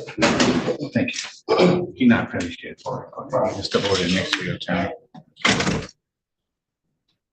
Calling case 2455381, people of the state of Michigan versus Kevin Ron Anthony Pollard. Defendant was charged in count 1 criminal sexual conduct, second degree, person under 13, defendant 17 years of age or older. Appearances for the record. Thank you, Your Honor. Erica Moses on behalf of the people, 78491. And good morning, Your Honor. Nicole Johnson, hearing on behalf of Mr. Pollard. Kevin Pollard. All right, today's the day time set for preliminary examination. Are the people ready to proceed? Your Honor, I am not. I contacted the court via email as well as Ms. James to let the court know that Ms. Alexander Grayson and her daughter Nayla are out of the state this week. They will be back on Friday. She said she'd be available then or anytime next week, Your Honor. And I do apologize. They are on board prosecuting. They will be present. They just cannot be present today as a short term. Judge, I would indicate that we were last here on March 20th and the preliminary exam date was set on that date. I would indicate that the prosecutor did send an email out on Thursday. Judge, I do not believe that is good cause. This date has been set for some time. I would ask the court to dismiss this case without prejudice.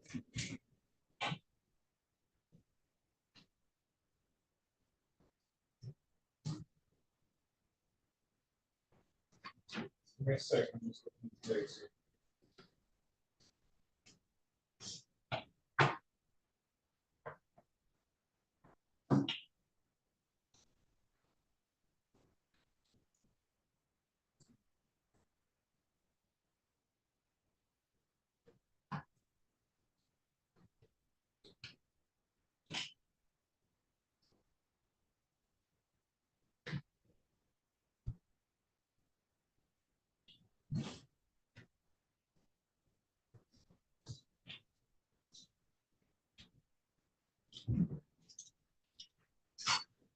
All right. So I'm gonna make sure Mr. Pollard knows exactly what's going on here. So Mr. Pollard, when this court set the date for the preliminary examination, that date was set without the people contacting witnesses at that time. Sometime after you found out, and the witnesses prepaid the trip on the time. Although they're not here, they are interested in going forward with this. So this court can find good cause to adjourn the matter to the date that they're not back or are otherwise unable to proceed the case.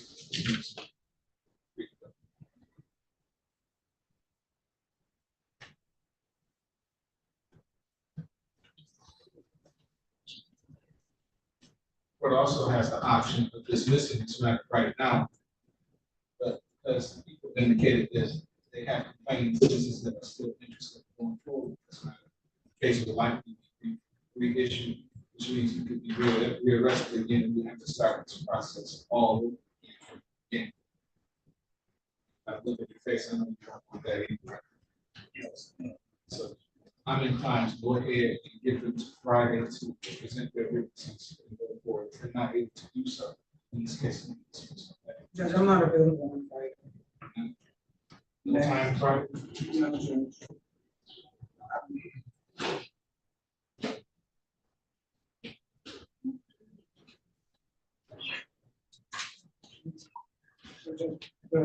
I can do it. 16th or 17th? Excuse me? The 16th or the 17th? Can't do the 16th, that's my homicide day. Not available on the 15th. Judge, I have a full docket on the 15th.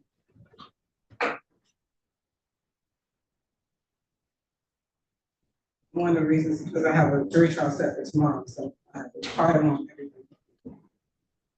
Okay, we can do April 17th at 10 o'clock.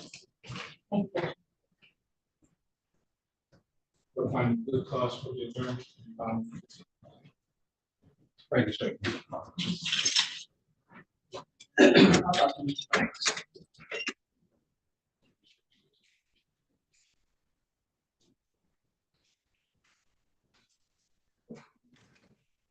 So, Ms. Jane, he seems altogether different from the last time we was at. Well, he's picking and choosing, so don't expect that on the next one. Really? We had a jail visit where he was like he was last time, so. Okay. Right. We both have a court. I'll keep my fingers. Right. Right now, it seems all right. Right. Is Mr. Hall downstairs? Or? Yeah, it's. Okay. Okay. No, I'm sorry. Hall is the big. Hall is right here. Okay. Can I see him for a second?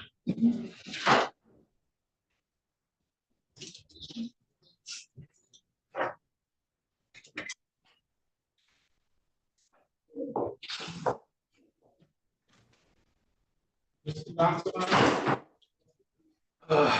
Man. My partner didn't say he checked in yet or anything, so. Mm-hmm.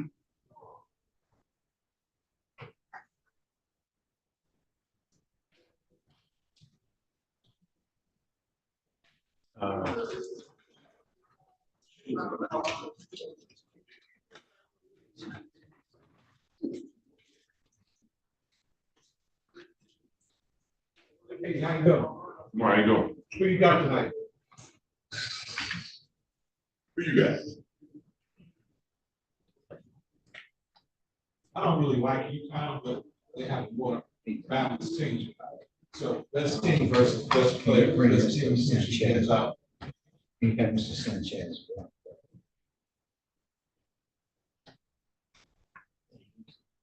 I'll probably could. Oh, this big team. I get where you come. I think we're probably win. Great team.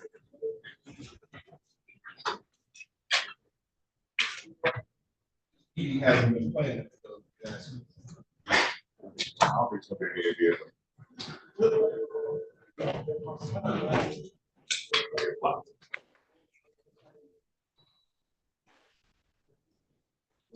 You kind of like it. I want to add a few more things. He won't be able to do the stuff he's doing in the NBA. I ain't playing well right now. We were taking the ball. Number one thing about the big man, keep the ball up. Yeah, exactly.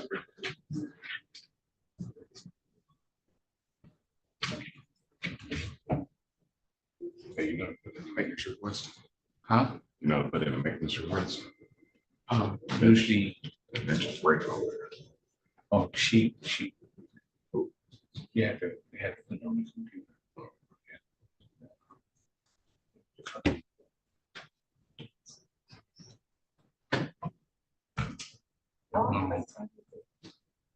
Awesome.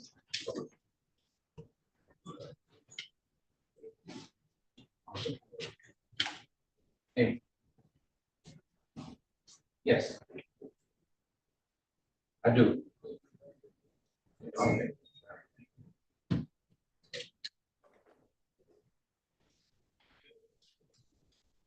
It's a dark show. Just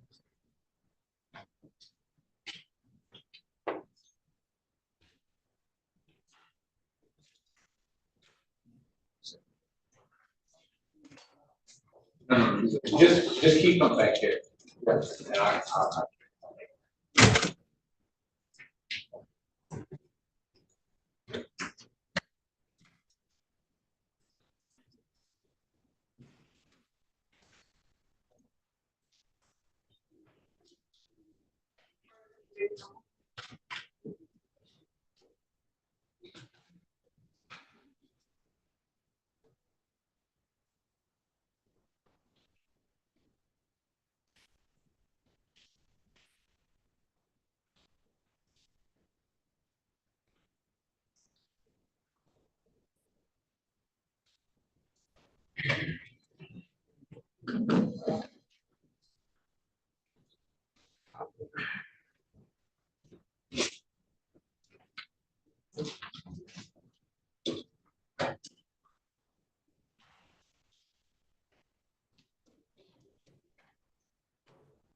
Really? Okay. Oh, she's talking to him.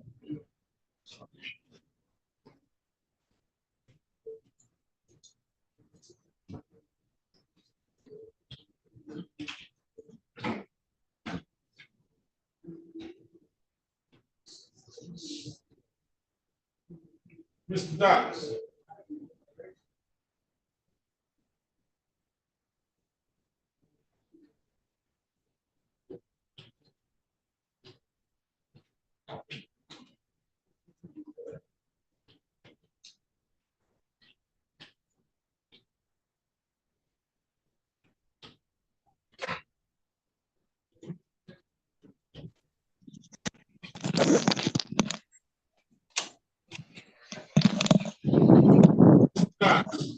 Good morning, Your Honor.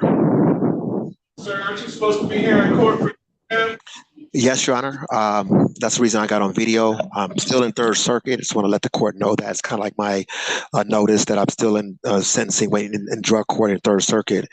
But if you want me to run across the street, I will. I just want to let you know that I haven't forgot about the hearing, and I want to be there in good faith. You have witnesses on your case. Maybe we can say true. Yes. Okay, we have witnesses. Okay, I'm gonna run over there right now, Your Honor. We're going to be waiving.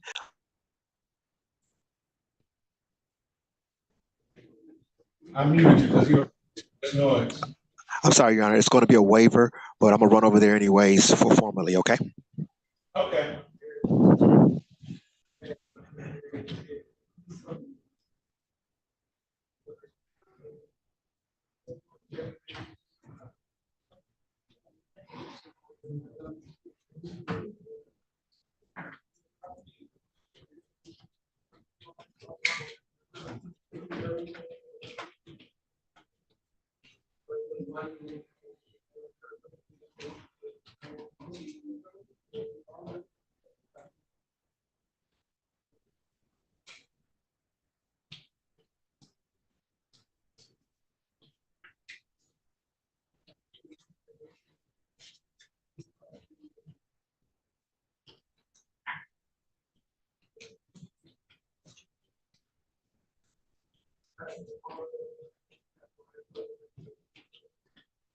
I need to, did I write the wrong time? That's all I think. Who was it? Adjournment. To 417. That was supposed to be called. No. Oh, no. We're going on call. Waiting on the witness. Oh, okay, that's right. That's right. She did too.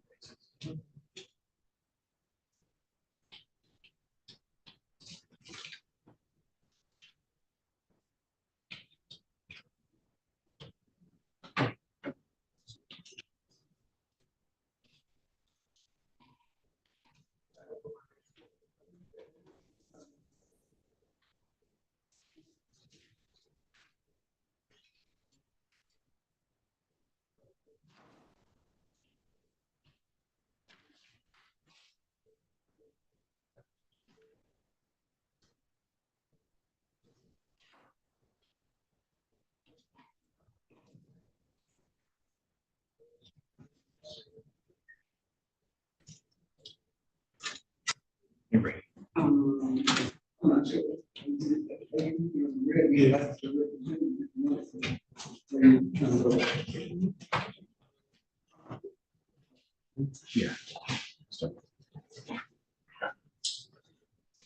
Stand next to your attorney again.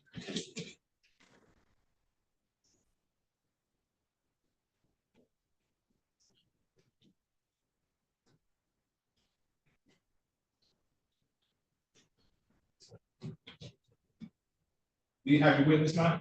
Yes, she does. Okay. Recalling case number 2456398 versus Sanchez Earl Blunt. I'm sorry, wrong case. Recalling case 2060630 with the state of Michigan versus Terrence Hall. Defendant is charged with count 1 domestic violence, 3rd offense notice. Defendant has an additional from the 4th offense notice. Answers, please. Good morning, Your Honor. Shelley Drake, people, number 60249. Good morning, Your Honor. Nicole James Pringle on behalf of Mr. Terrence Hall, today's the date time set for exam. Are you now ready to proceed? Yes, Judge. How many witnesses? One witness, Your Honor. Judge, with that, had an opportunity to speak with Mr. Carr. He wishes to make this preliminary examination. Please raise your right hand, sir.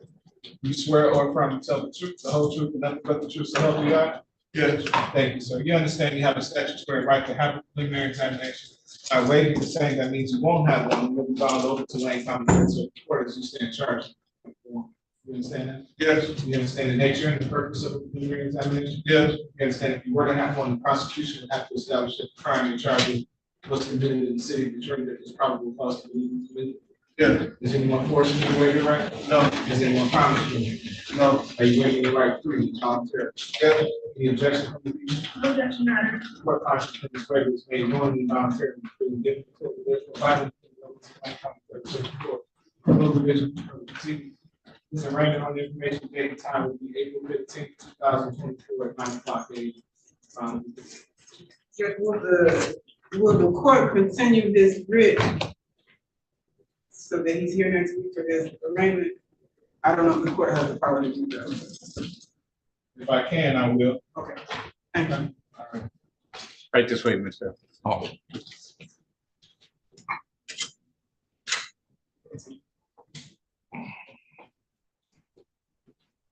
Have a seat. Thank you.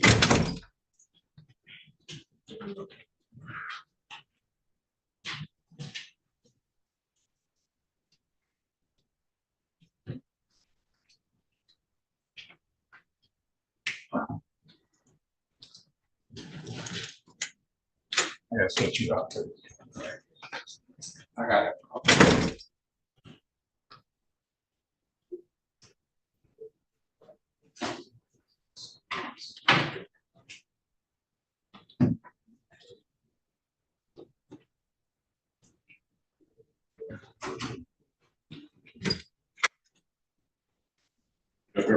Yep.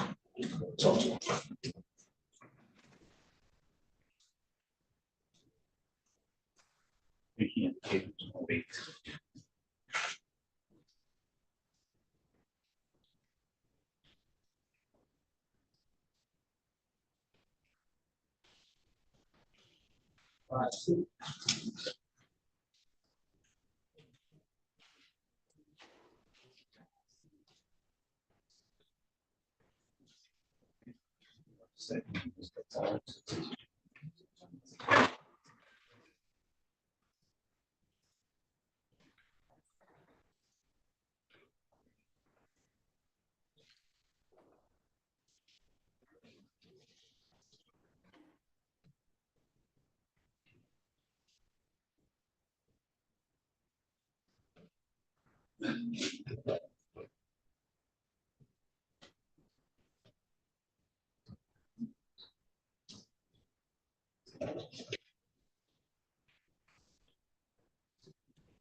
copy.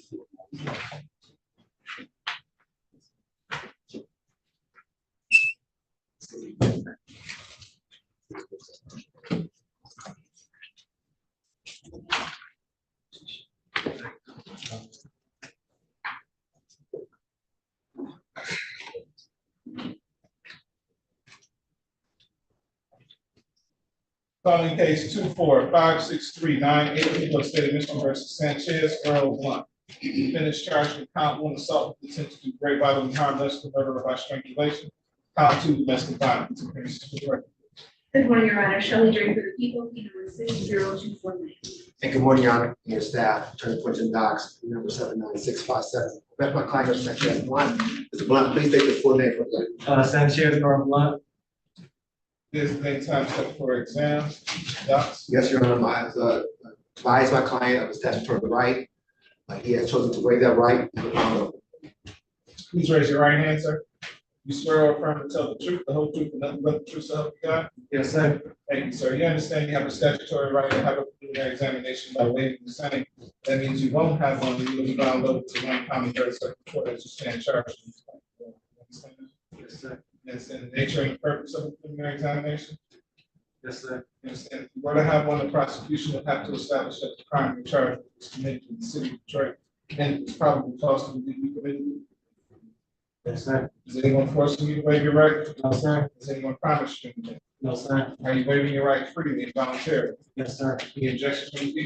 No objection, Your Honor. Court finds defendant's waiver is made knowingly, voluntarily, freely given the court, therefore finding the to Wayne County Third Circuit Court criminal division for proceedings. His arraignment on the information date and time will be April 15, 2024, 9:00 p.m. Your Honor, my client is on a personal bond. It's just the fact that he was living with a complaining witness. Now he's not. He doesn't have anywhere to go. We're asking that he have an order set to like maybe a wellness or from Jefferson, or do you have one in mind that you might be able to go to?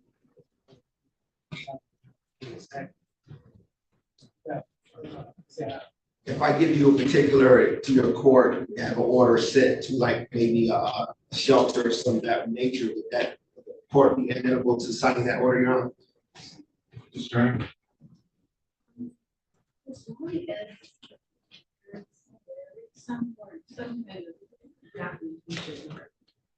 Yeah, I would feel more comfortable if we had a place that was set in stone that you would be going to, that said they would accept it. Okay. See, I don't have my phone, like almost everything is at on Bird Road, so I can't, my numbers and everything in there, so I can't get my numbers out because I don't have my phone. You should know your mother's number by heart. You know, Shame on you. phones, you know, it's just click mom and call. Mr. Docs, didn't you always know your mom? Yes, sir. I know it right now. She's trying to function. I know my mom's phone number. You should know your mother's phone number. Nobody else's phone number. You should know your mother's phone number. Yeah, I know. I thought I knew about her, but I don't. The only person I know is my mother and my child. I know about her. And that's who you're not supposed to contact. That's why I can't contact her. I can't. No, I can't contact nobody else. But she had my phone and all my numbers. I can't call. Your Honor, if I can maybe try to pick up maybe his phone, or if we can get a third party to pick up his phone, would you be amenable to having him go to his mom's address? I can take my mom's house. As long as we can get that verified, I don't have to. Thank you. No contact order, of course. Yeah, that's right. Thank you. Thank you. Thank you. You just see right there. I got him come get you.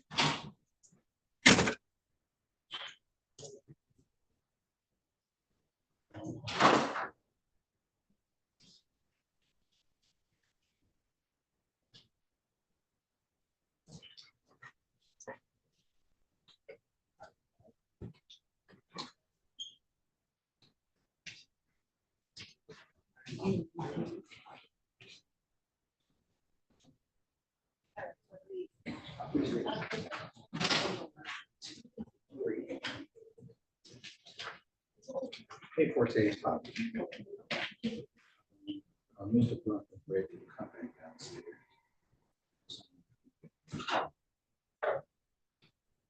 That's it. I'll take reason for this. I'll call back. He definitely does.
Yeah,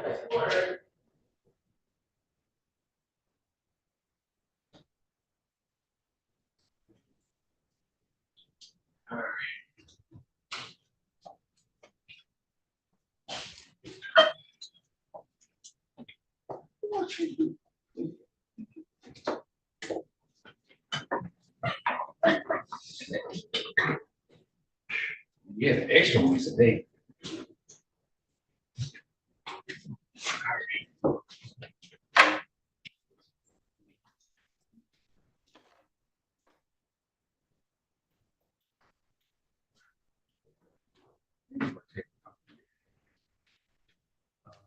Anthony.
All right.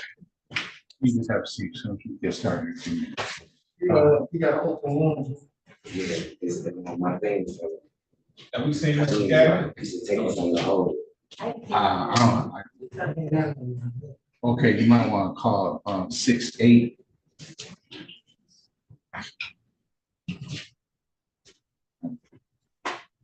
Um,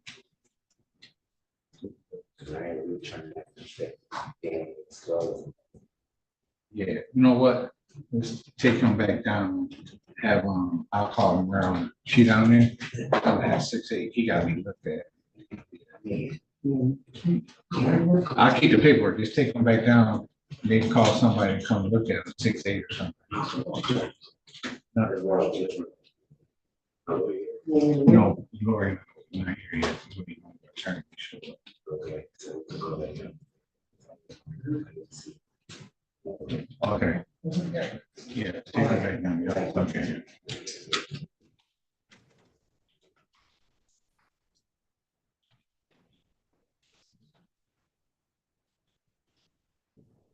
Said he was stuck in traffic, he'll be here in about 5.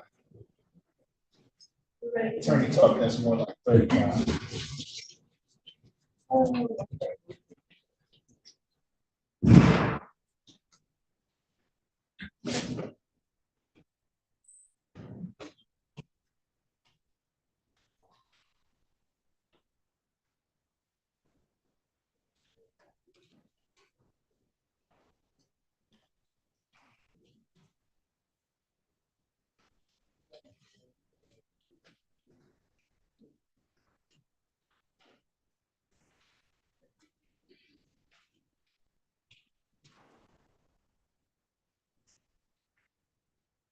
My judge. Hey, Mr. Washington, how you Hey, doing? Kenneth. Derl Brown? No. I sent it back.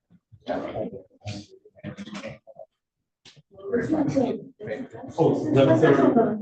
I'm going back down to. Oh, okay. Oh, his name is. Look.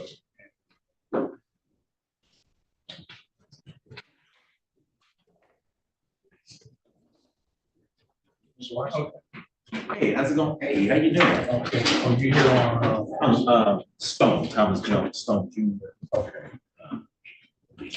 Hey, how you doing?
Just seeing that's all.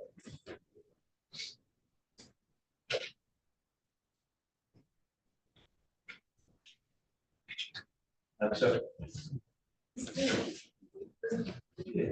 Yes,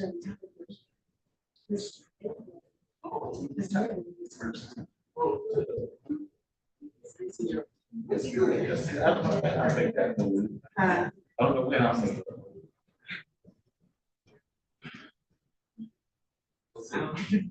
Yeah, right.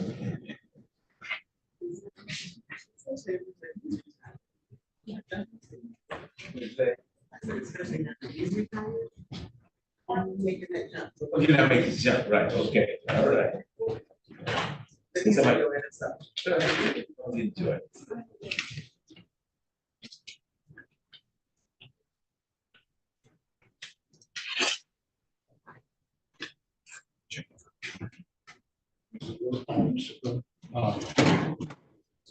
And you're I'm gonna add. Okay. Yeah, call. So, call staff. Mr. Washington? Oh. Washington or? Which You case talking are about you me? about? Oh, no, from the. Okay. You have the parties approach the. Oh, we, just, sorry, we look. Yeah, yeah. This is established on this level. Part of the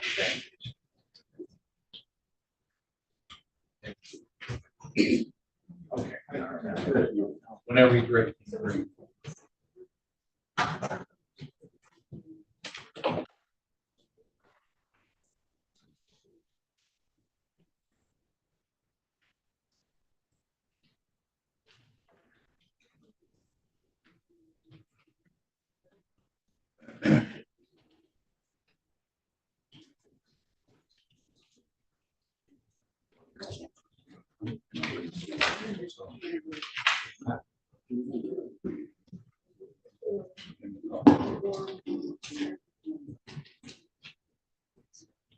What am I saying about that now?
What's going on with you? They're working on, yeah. Branches that came. I sent them back down and Medicaid, our Medicaid were banded to the bank. They're not going back.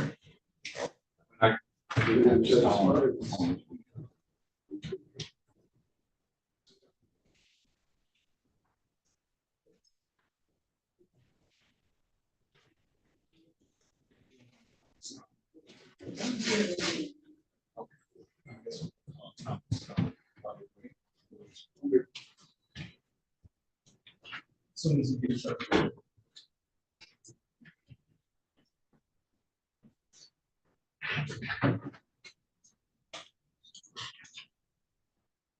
Mr. Washington, you can step up. Oh, okay.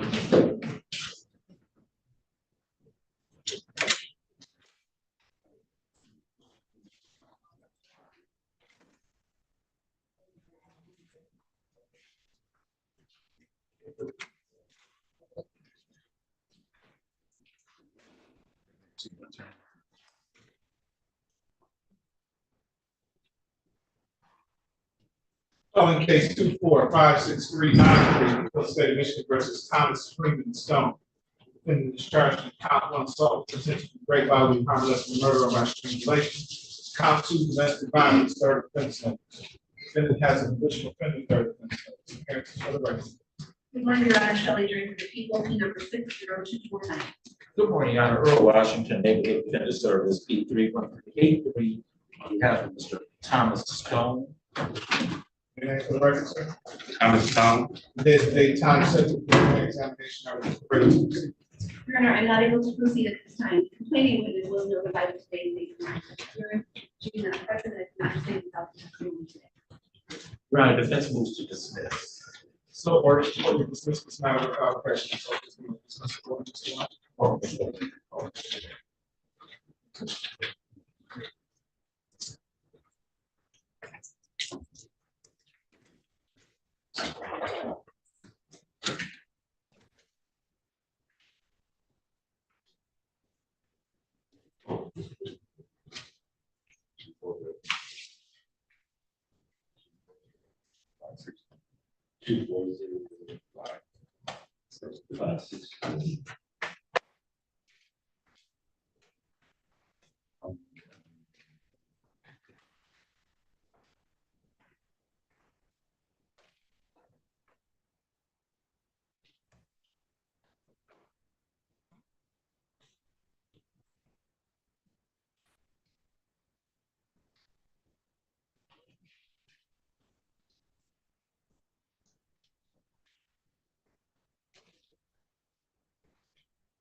Oh,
Okay, thank you. Okay, have a good day.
Okay, he's here.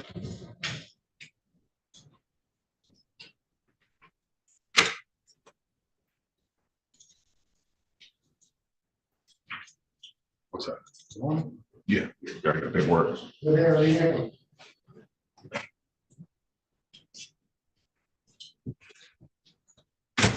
Calling case 2456379, people of the state of Michigan versus Anthony Edward Will. Defendant is charged on count 1 assault with intent to murder, count 2 home invasion, first degree, count 3 assault with a dangerous weapon, count 4 weapons firearm, possession by prohibited person, count 5 felony firearm, count 6 felony firearm, count 7 assault with a dangerous weapon, count 8 felony firearm, count 9 felony firearm, count 10 domestic violence. Defendant has a habitual offender third offense notice. Appearances for the record. Good morning, Your Honor, Shelley Drake for the people, P number 60249. Morning, Judge. For the record, Patrick Gagnon, P number 69038.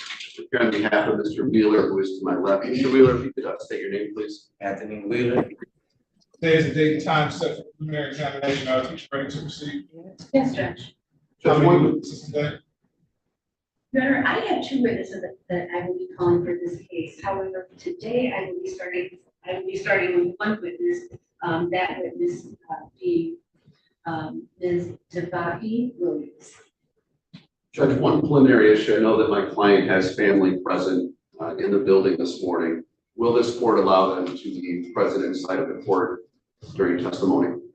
We've had some sidebar discussion regarding that. And apparently after this incident, there was an incident that allegedly took place. So efforts of keeping this an open hearing are going to allow the family to view these proceedings on YouTube. Thank you, Judge, and I'll explain that to the family. I don't have any additional preliminary issues. And also to discuss the sidebar that one of the witnesses had some type of injury as a result of the allegations surrounding this case. And had the doctors appointed to him. It's not going to be here, so we're going to hold this guy in part of the witness that is to and come back to the conclusion. This exam. Judge, that was brought to my attention, and I appreciate that, and certainly I'll work with scheduling wise, and then I'll explain it to my client. Okay. Thank you, Judge. So this time, Your Honor, the people would call Ms. Devaki Williams.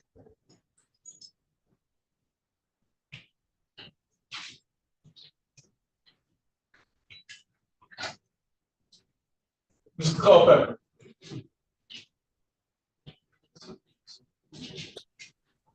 Yes, sir. How can I help you? I got Ms. Dornick on this with us, Your Honor, and I've had some.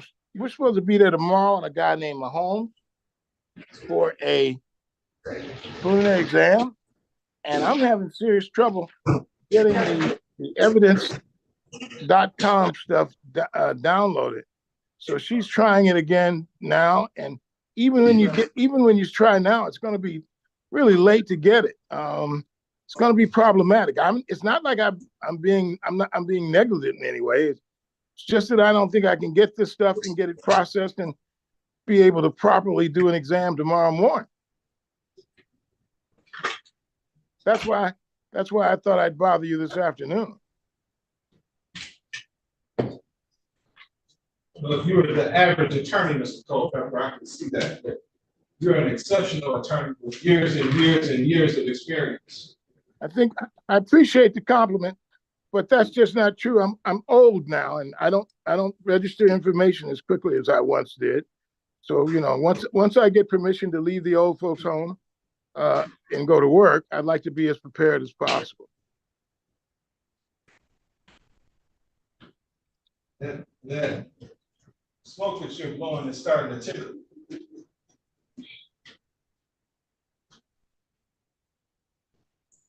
I mean, I don't want a long continuous. I just want a couple days to read this stuff. So, how much stuff is it? I don't know. Well, that's just my point. Why don't you look at the discovery first, and then you can tell me if you think it's still needed. But it may be something rather straightforward and simple. Here's the thing, though. I don't know how long it's going to take to download this stuff. And I didn't want to be in a position where I come in there tomorrow saying, Your Honor, yada, yada, yada, yada, yada. So if you could give me a couple of days, an extra day to get this stuff, and I come in on the 11th or the 12th, I'm happy to. I'm not so happy, though. Sir? I said, I'm not so happy, though. You know how many witnesses she's calling? I have no idea. I think she's on the Zoom as well. Bring her in.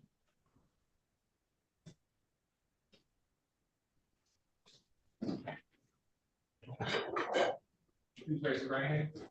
Do you swear or affirm to tell the truth, the whole truth, and nothing but the truth, so help you God?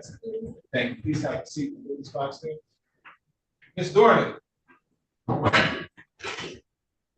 Good morning, Judge. Good morning. Ms. Dornick, how many witnesses do you plan to call? Judge, I think I'm going to call 2 witnesses in this exam. The discovery you're trying to get to Mr. Culpepper, is it rather extensive or pretty straightforward? It's it's the statements of the witnesses, and I understand he didn't get them downloaded. I just resent them. Now.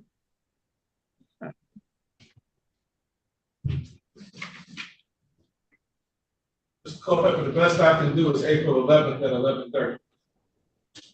The 11th? Yes, sir. That's good. Judge, is there any way we can do it in the afternoon? No. I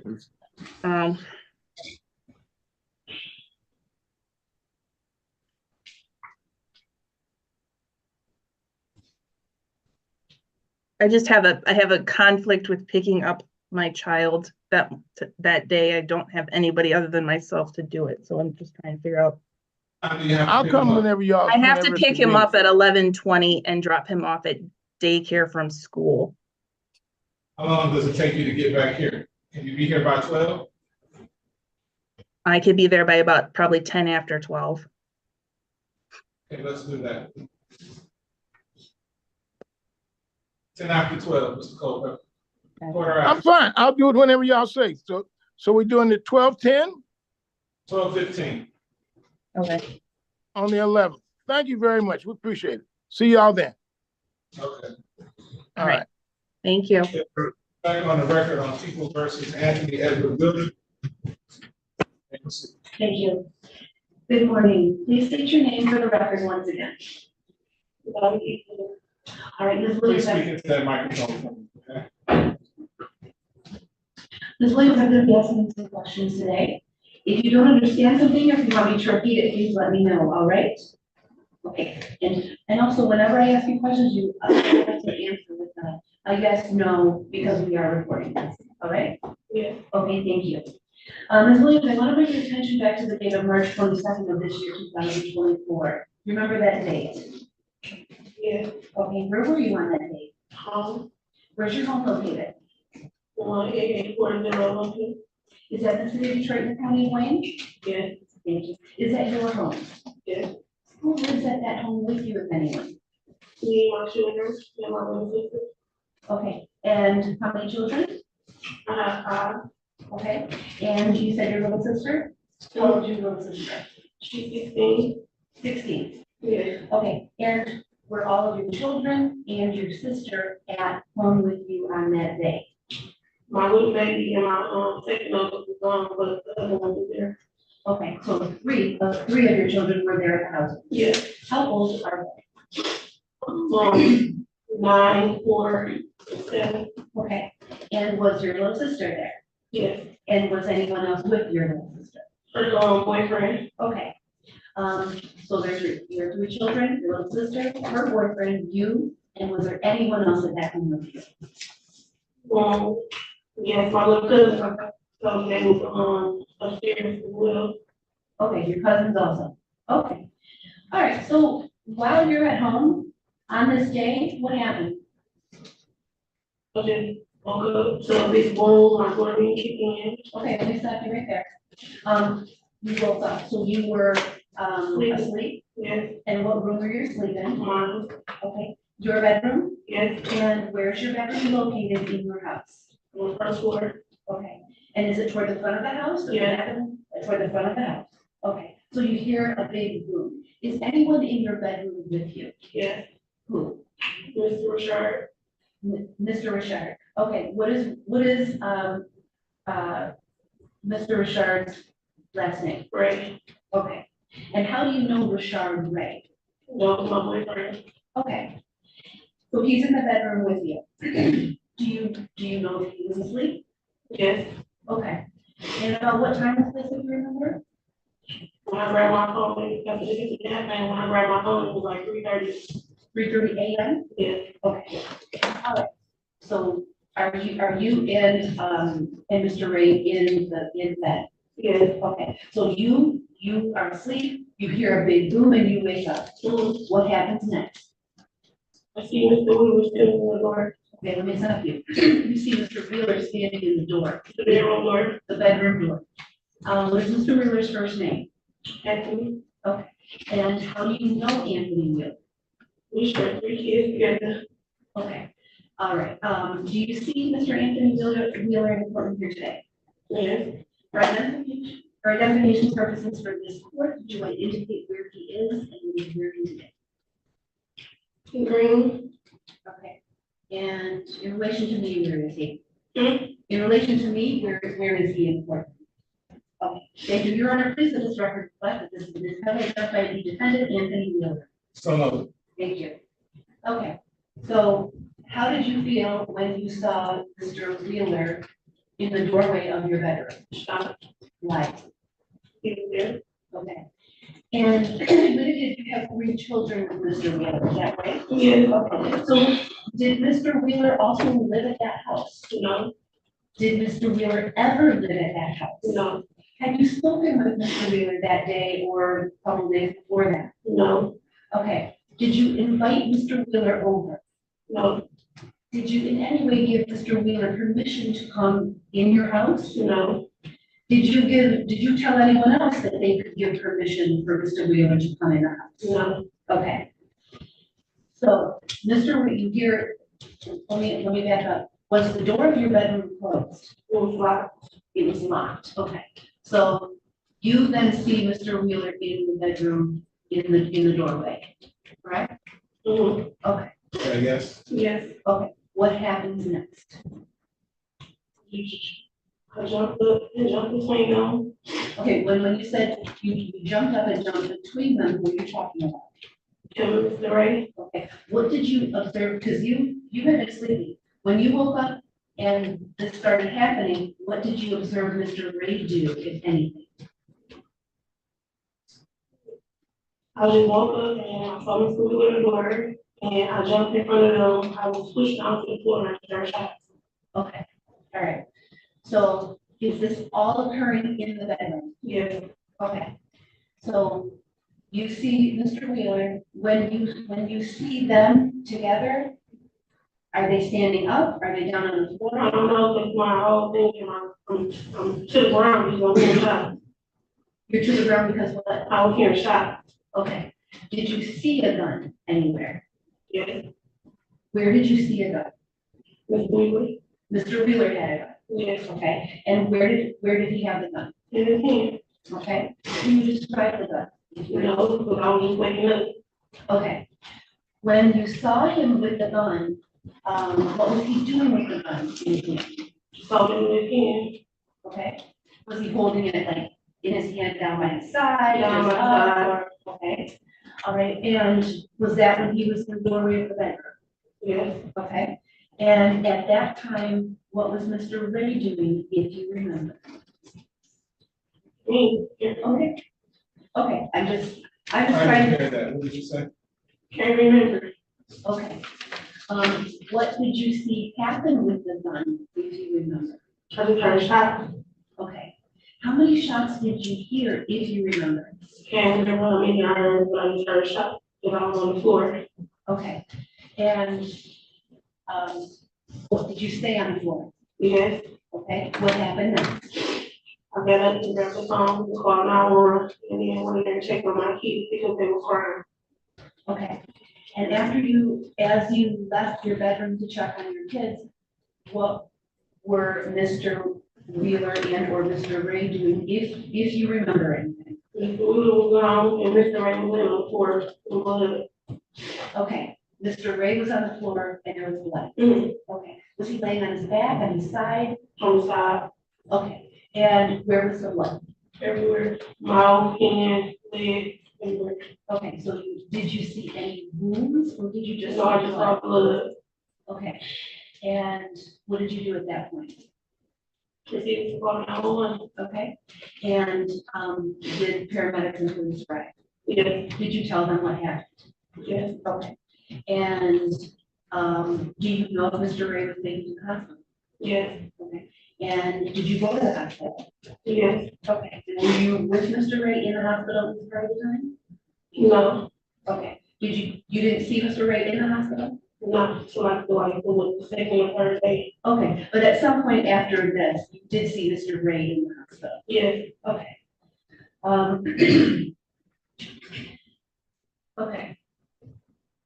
how did you feel when you saw Mr. Wheeler with the gun? Okay. Were you in fear? No. No? Why? Because being in my home, I just don't feel fear because, you know, so my kids out, but, you know, he don't fear me. Okay. Have you ever seen him with a gun before? Check. As to the relevancy for this hearing. Well, Your Honor, she testified when she saw him with the gun. So I'm just asking whether this is a pattern or if this is just the first time she's ever seen him.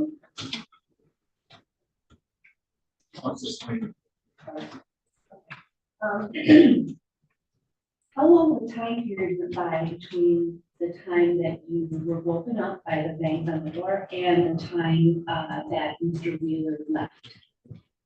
Okay. Let me just put it in like minutes or hours? A minute. Okay. Did you observe any damage on the door? Yes. What was the damage you observed on the door? Like the little lock part. The lock part of the door? Yeah. That was damaged? Yeah. Okay, all right. Was it damaged before Mr. Wheeler came to the door? No. Okay. Now, do you lock your doors at night? Full doors. Your house doors? Yes. Okay. Your house doors were locked at night? Yes. Okay.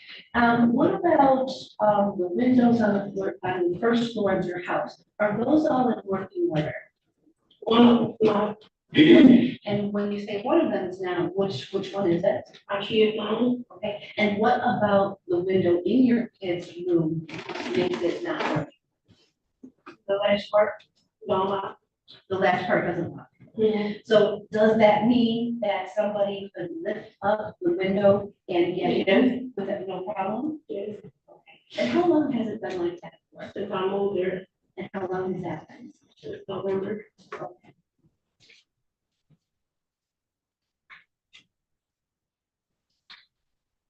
Did Mr. Ray appear to be, was he conscious the whole time after you saw him on the floor?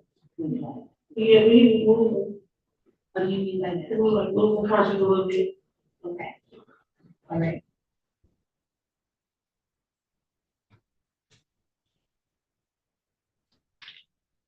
Okay, I have no further questions at this time. Ms. Williams, I'm going to ask you some questions. If I'm not clear at anything that I ask you, please let me know and I'll do my best to rephrase that, okay? Yeah. Prosecutor asked you a number of questions about Mr. Wheeler that you didn't recall. Yeah. And you were able to describe where Mr. Wheeler was in the bedroom, correct? Yes. What he did when he was inside the bedroom, correct? Yes. And then the prosecutor asked you a number of questions as it relates to Mr. Ray. You recall that? Yes.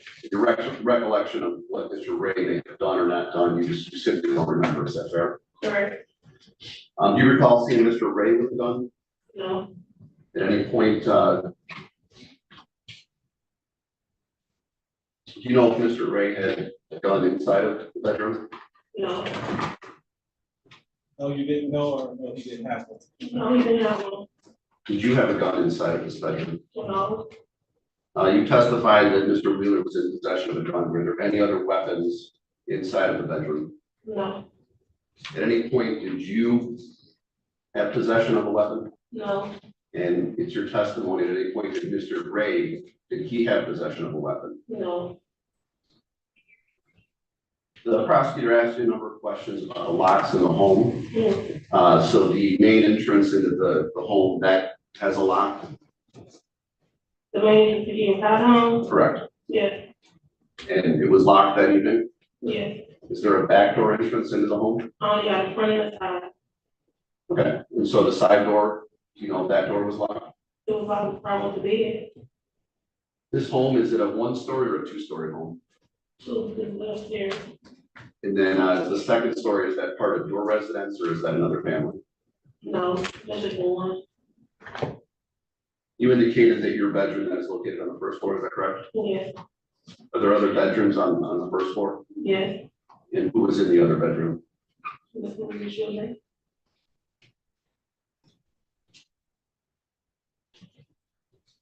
You indicated that you have 5 children total, is that correct?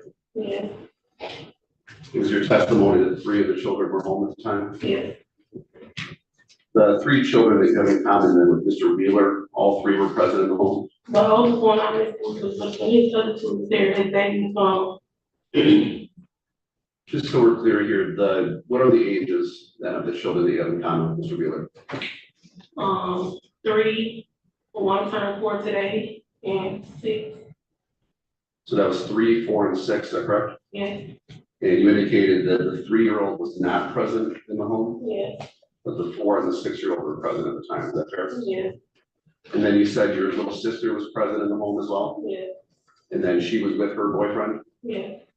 Do you know the name of her boyfriend? Jamie Rivers. And how long have you known Mr. Rivers? Couple months. And he's similar age then to your little sister? Yes, And then you indicated that a little cousin was in the home as well? yes. And how old is your little cousin? They're like 15 and 16 years old. And this is one cousin or multiple cousins? 2 And are they male or female? females. So with the exception then of the young children you mentioned, your little sister, boyfriend, little cousin, yourself and Mr. Ray, was anybody else present inside of that home? Yes, Mr. Ray's home in the basement suite. I'm sorry, Mr. Mr. Ray, Oh. You said Mr. Ray. Mr. Ray's son in the basement suite. And what is Mr. Ray's son, what is his name? Richard, And how old is Richard? 14. You indicated that he was in the basement. Yes, Is anybody else in the basement with him? no,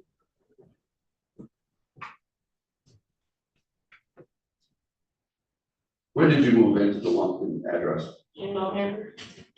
And it's your testimony that Mr. Wheeler has never resided in that residence? Yes, never, Has Mr. Wheeler ever spent the night at that residence? no, Has Mr. Wheeler ever been inside of that residence? no,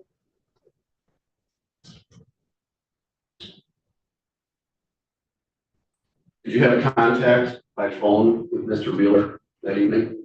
no. Were there any text messages between the 2 of you? No, I haven't talked to him within a week because I was communicating with him when his mom had passed away. That his mom had passed away the week prior, that's correct? Like 2 weeks. And that was the last time you had communicated with him? Yeah, So going back to the locks on the homes, you indicated that both of the exterior doors, they were locked, correct? yeah, And then you have a separate lock at your bedroom door? yeah. Is there anything that identifies your bedroom as being your bedroom? As far as I know. I don't know, is your name on the door or anything like that? It was, but I took it off, but anybody can tell it was my room because it's a damn lock on the door. Are there locks on the other bedrooms? No, So you have the only locked bedroom in the house, is that correct? You indicated that you woke up to, otherwise it was a loud boom, is that fair? Can you describe that boom? Was it a gunshot or was it something no, I was else? kicking, So the boom, your testimony then is something otherwise kicking the lock. yeah, I kicking my door in.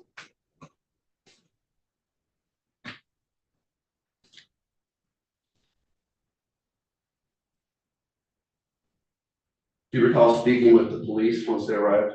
Yes, At any point did they ask you to make a written statement yes, and you complied with their request? yes, You were the individual that contacted 911? the neighbor was across the street and me. How long have you known Mr. Wheeler? Been up there for 9 years. I could have Mr. Mulder.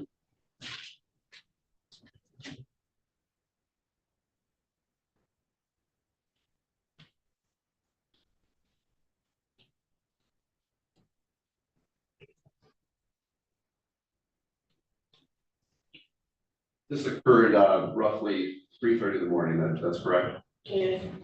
Do you know of any of the other individuals that were inside the home? Do you know if they were up at the time? I don't know, but I was asleep. A fair statement, though, they could have been up. Huh? Fair statement, though, that I can withdraw. Nothing further. Thank you. Nothing further, Your Honor. Thank you, ma'am. You may step down.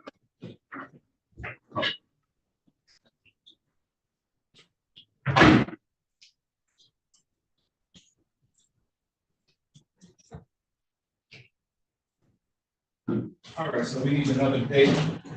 Do you know the availability of your other witness? Right, he would have been able to come here, it's just that he hasn't. May be available this week.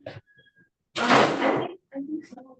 Judge, on short notice, I don't know if I'm going to be able to get back here this week. I certainly don't want to put it off any further. What days of the week would the court be looking at? Monday, Wednesday, or Friday. I'm sorry? Monday, Wednesday, or Friday.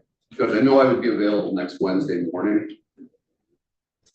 We can do next Wednesday morning at 10:15. Thank you, Judge. And then I believe my request may be premature, but I would like to make a bond argument at some point. Has there been a referral? I don't think so. Would this court entertain that request? I'll make the referral and then we can talk about that immediately after the exam. Understood. That's April 17th. It's April 17th, that's 10:15.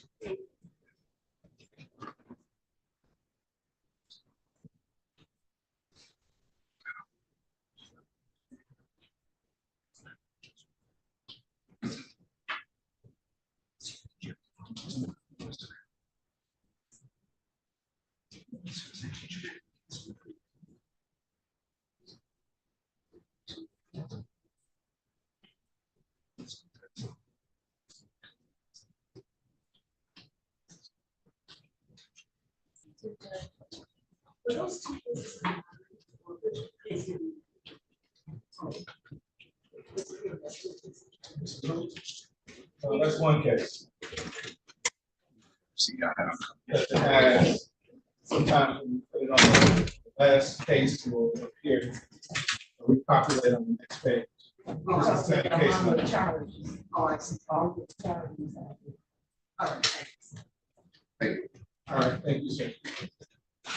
Are you related to Brian? Yeah. I was gonna ask. Yeah, he's my brother. He's your older brother? Yeah. Go figure. Yeah, I was gonna ask you. I knew the next. No, I feel that. No, he's 5 years older. Really? Yeah. He's 5 years older than you? Okay. So, see everybody soon. Thank you. All right, take care. Thanks for mentioning that. I was Mr. Skaggs. I look like Mr. Skaggs. So folks, that concludes the docket for today. Hope to see you tomorrow, same bat station, same bat time. Enjoy the rest of your day. And the clips, don't look at it directly at the time.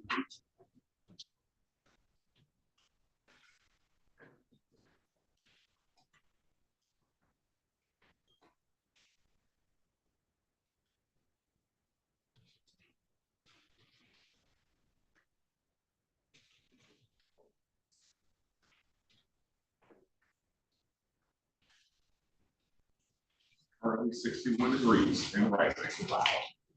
Really? Nice. Get out there for a walk.